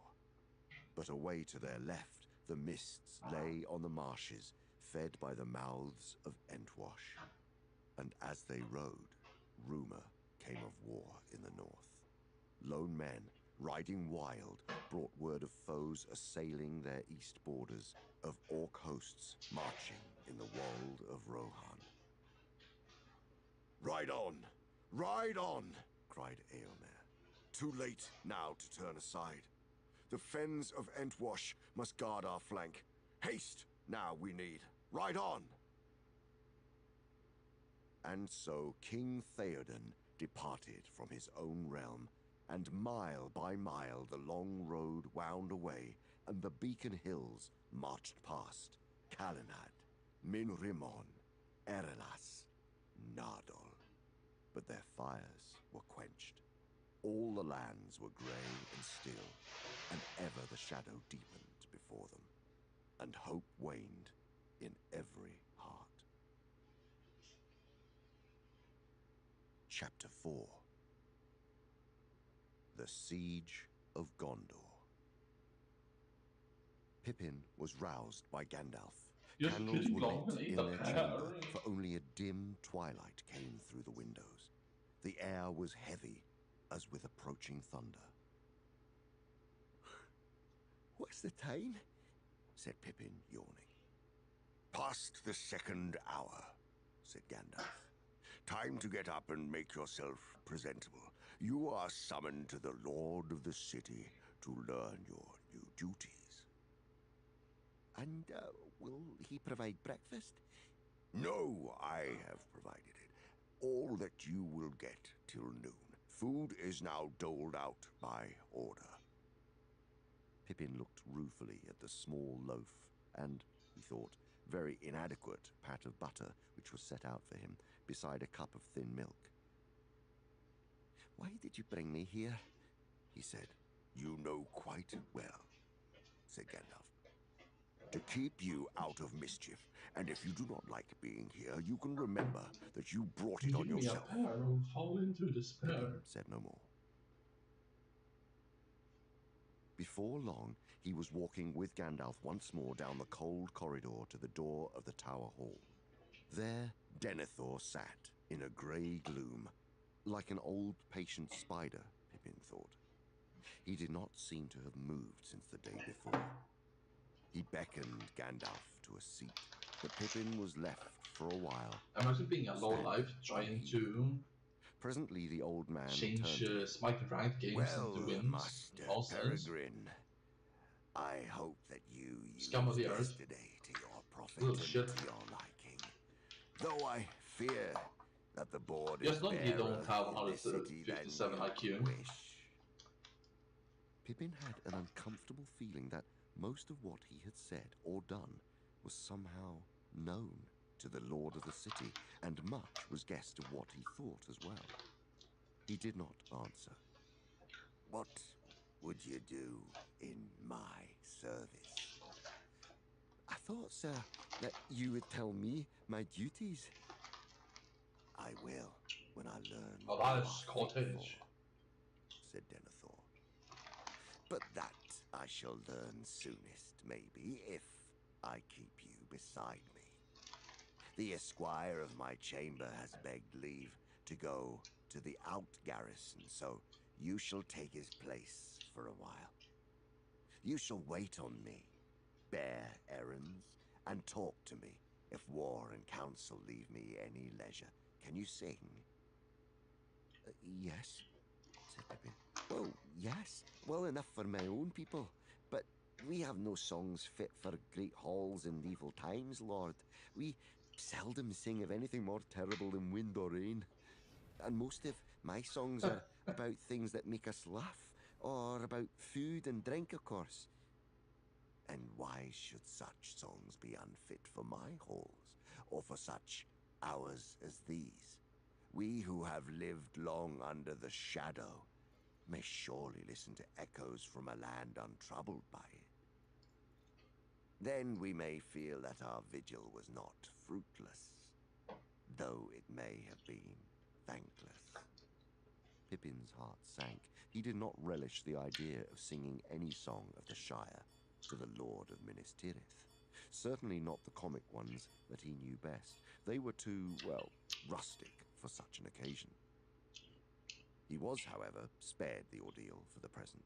He was not commanded to sing. Denethor turned to Gandalf, asking questions about the Rohirrim and their policies, and the position of Eomer, the king's nephew. Pippin marveled at the amount that the Lord seemed to know about a people that lived far away, though it must, he thought, be many years since Denethor himself had ridden abroad.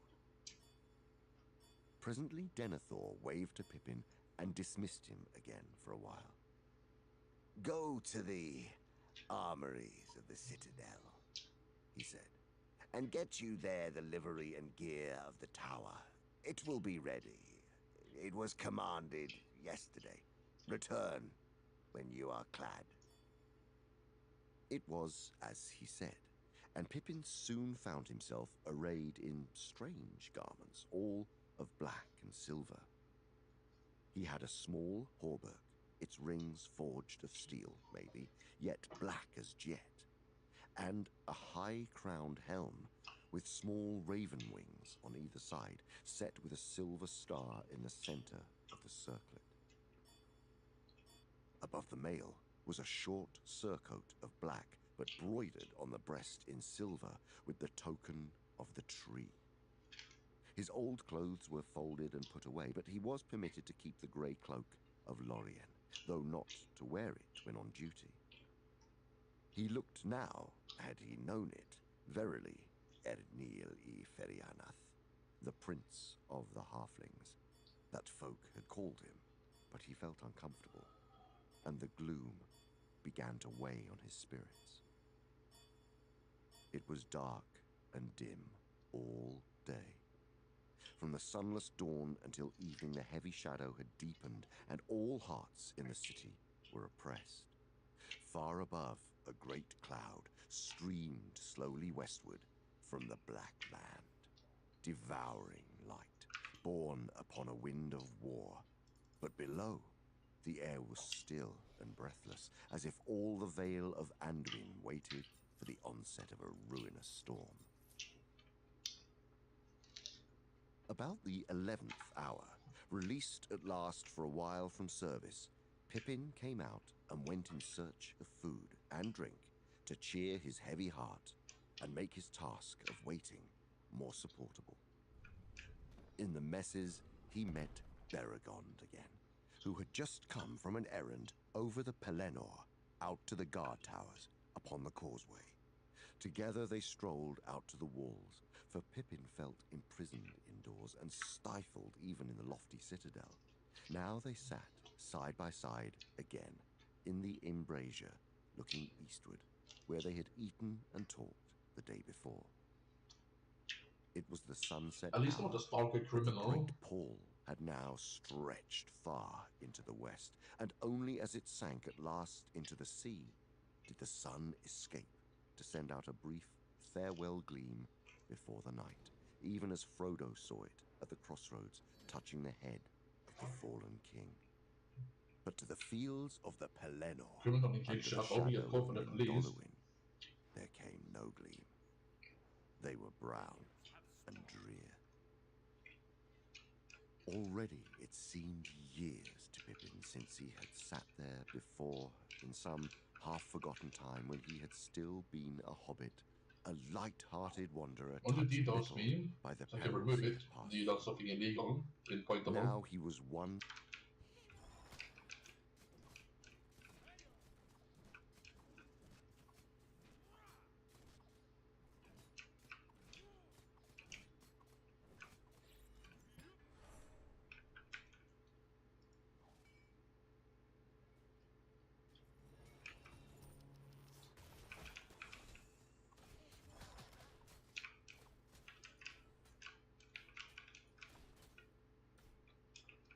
How people so bad at the game like this?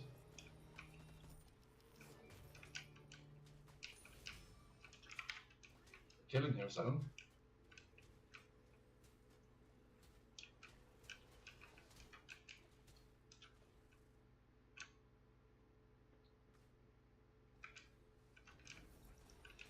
Apollo support.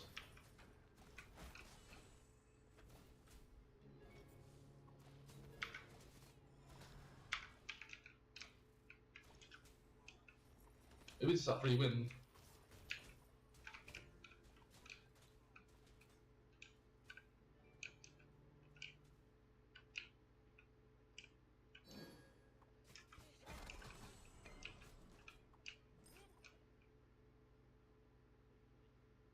Take the other one.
I don't have to be dueling. And I'm the big fish. An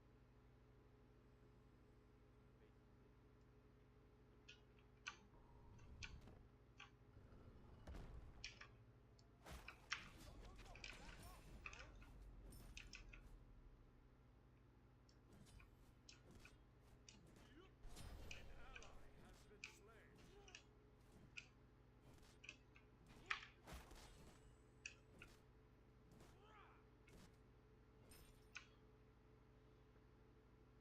Oh, it's just a regular gank.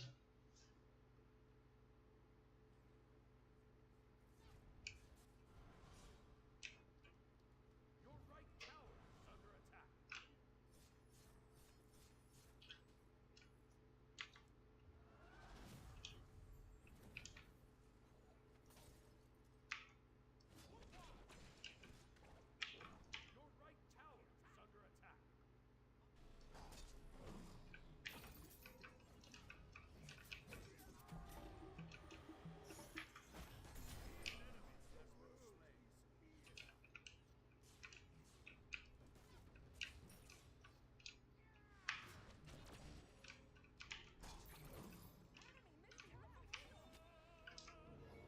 been slain.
Your right tower is under attack.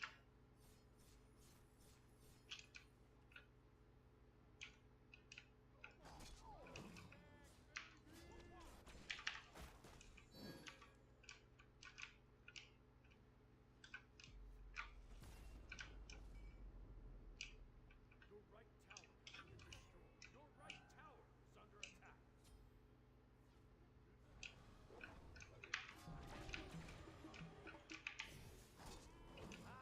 Haste. Free your souls to the others. Very interesting. Yeah.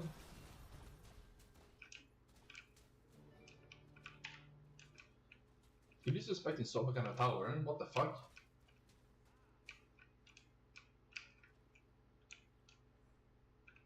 Your middle tower is under attack.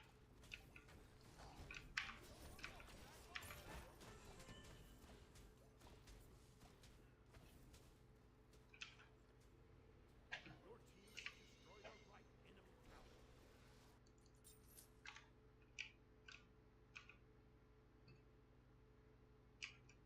Your middle tower is under attack.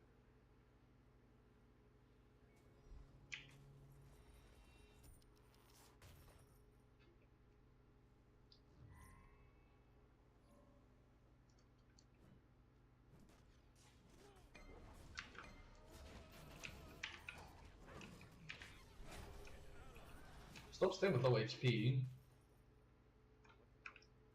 That's 2 times now. Argue with that. Your middle tower is under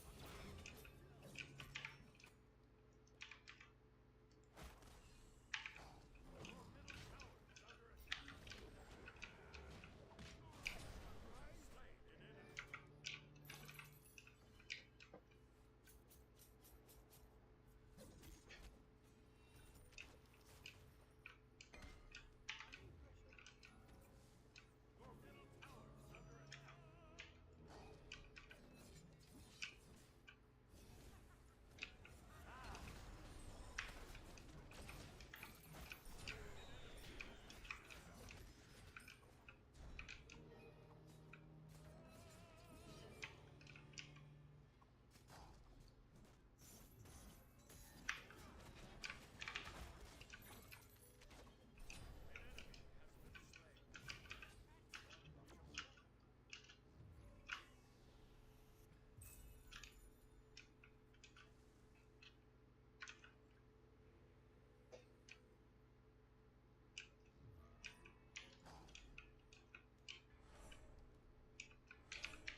What happened with my mouse there?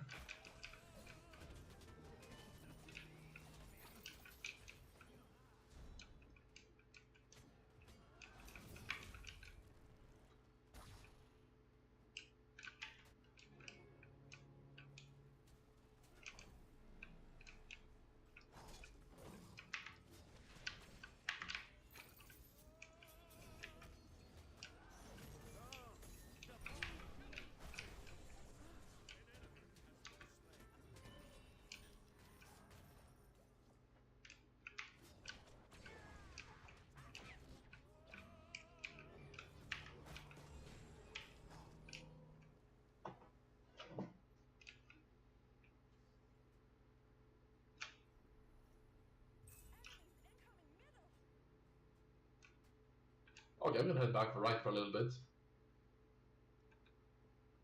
He backed.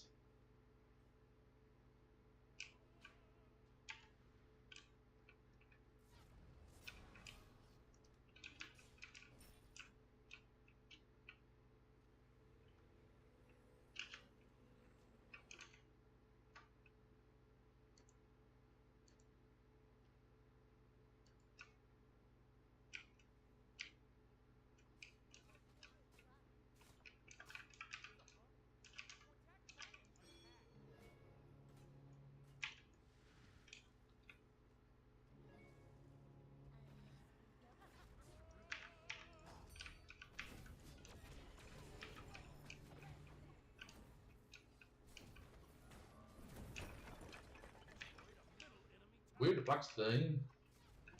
We're good just 5 minutes ago.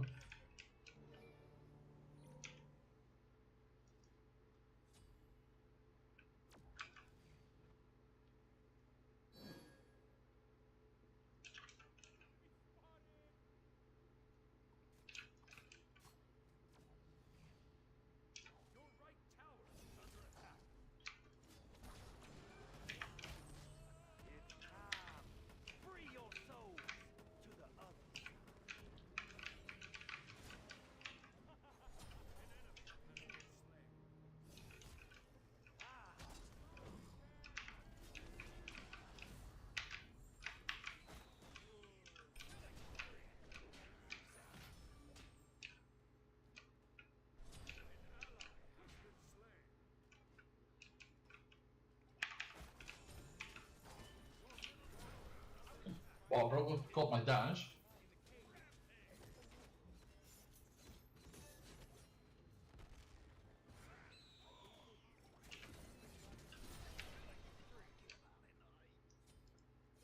This case, I'm just gonna mute him.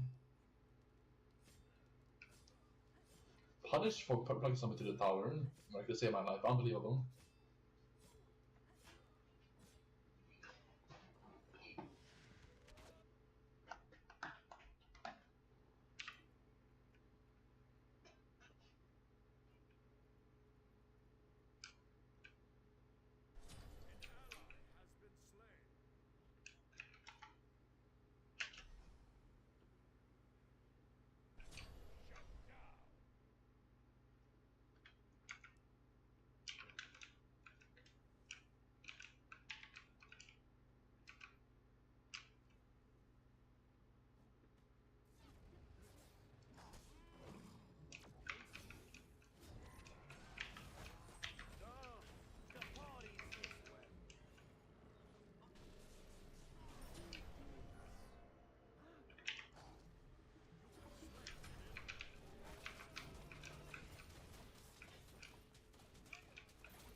Again. Thank you, Build. You're so smart.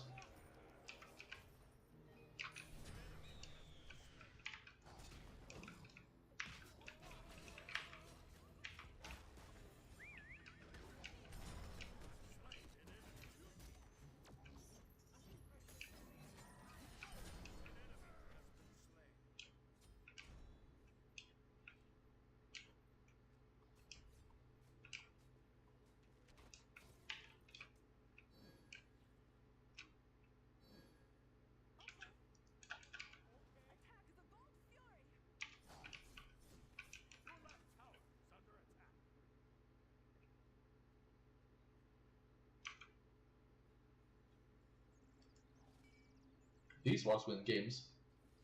You try to gold.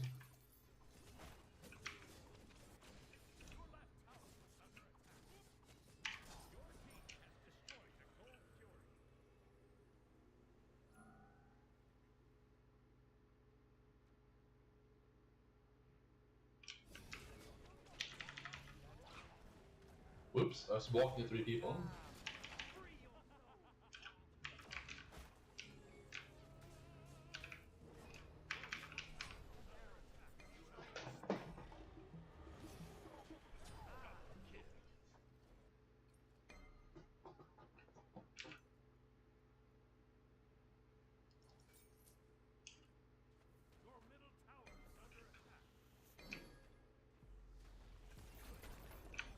Where's my team? I do have a Scottish player.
Okay, HP.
Terrible portal.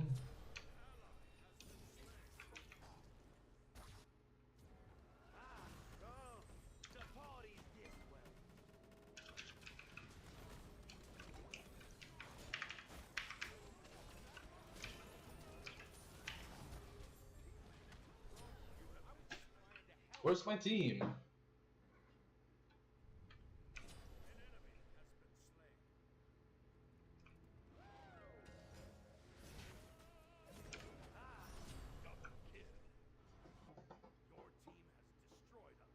Where's the jungler? We get a kill with every plunk.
towers and gold when they come back.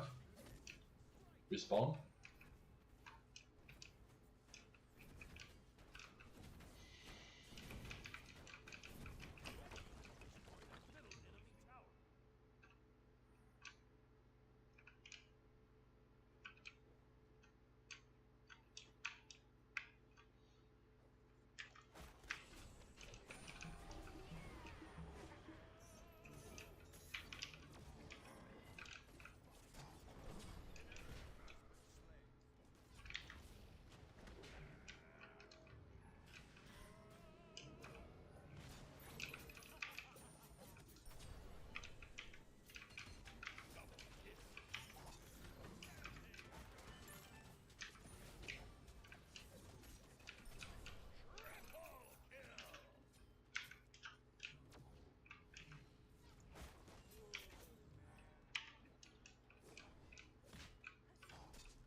Mao died.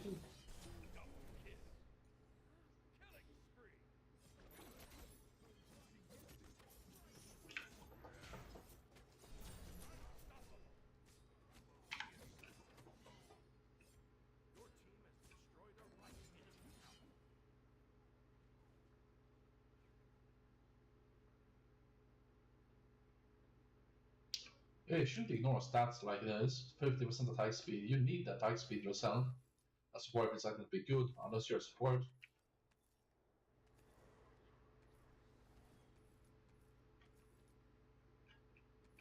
I'm thinking about stuff like my auto attack speed increasing, support item increases the.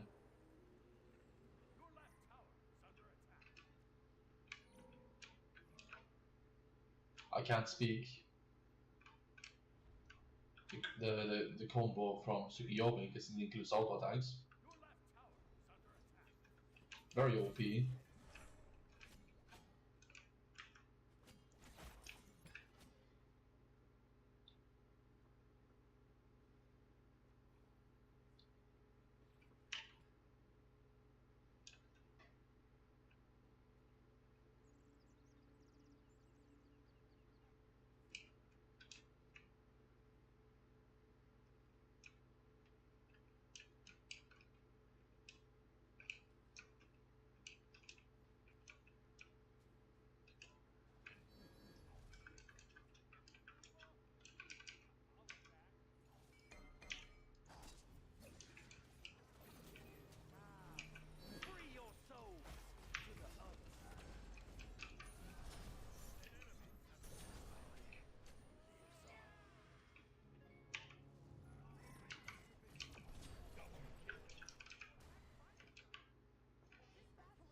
This battle is over.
Yeah, I'll keep playing, I think.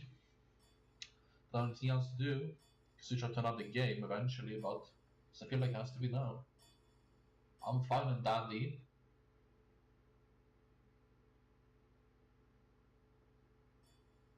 Select your god.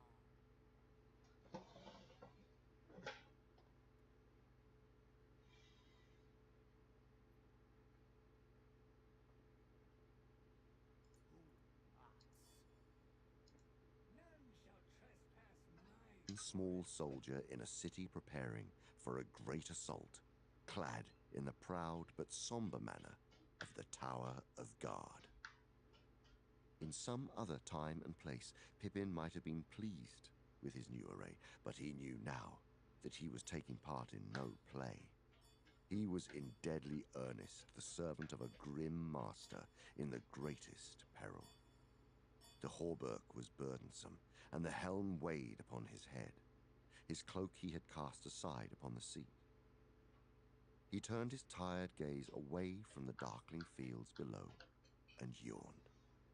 And then he sighed. "You were weary of this day," said Baragon. "Yes," said Pippin, "very tired out with idleness and waiting." We can take a little break and play some of this.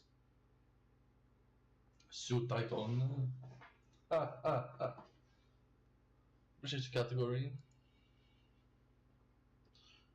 Then title, it works for this game as well, but I'm definitely gonna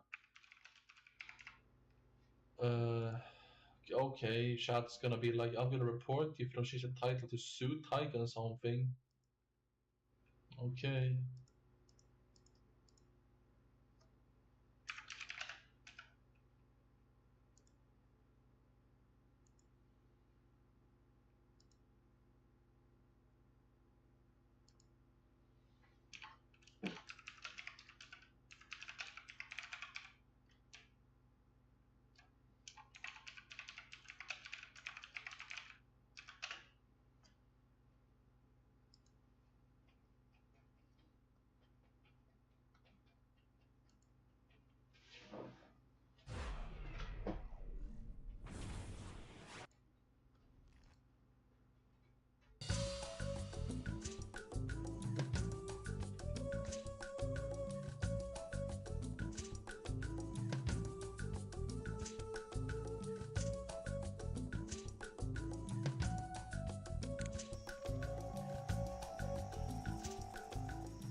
Let's go to Portal Reload on the screen here. See if that's enough.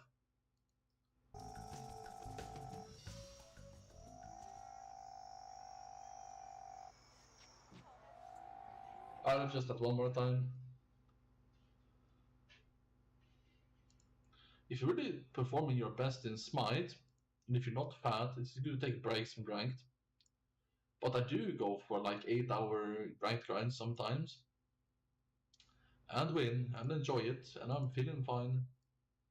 Sometimes you just have more.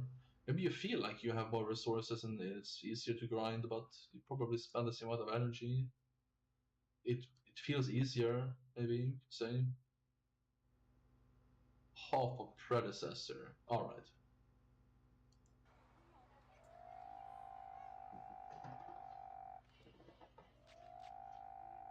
The Paradon Cafe here. Alright, I did get chat back.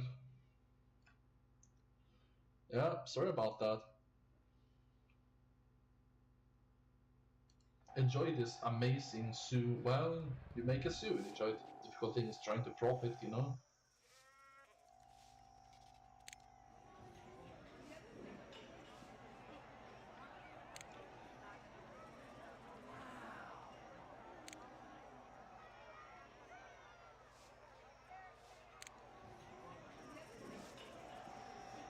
Paradon Cafe handles thirst and hunger without them creating trash.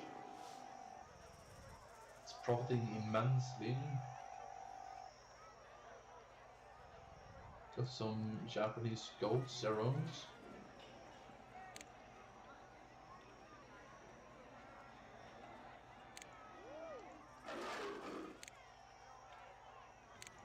Always feeling crowded.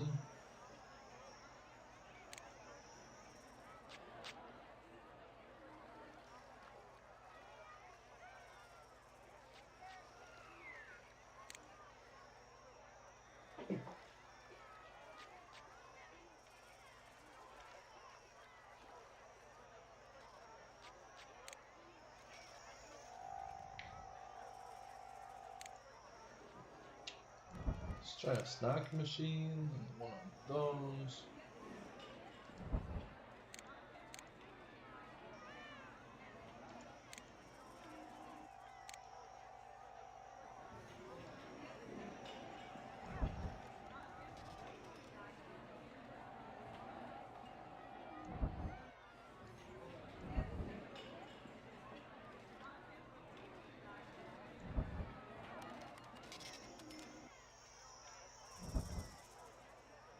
Blue, blue, blue, blue, blue, blue, blue.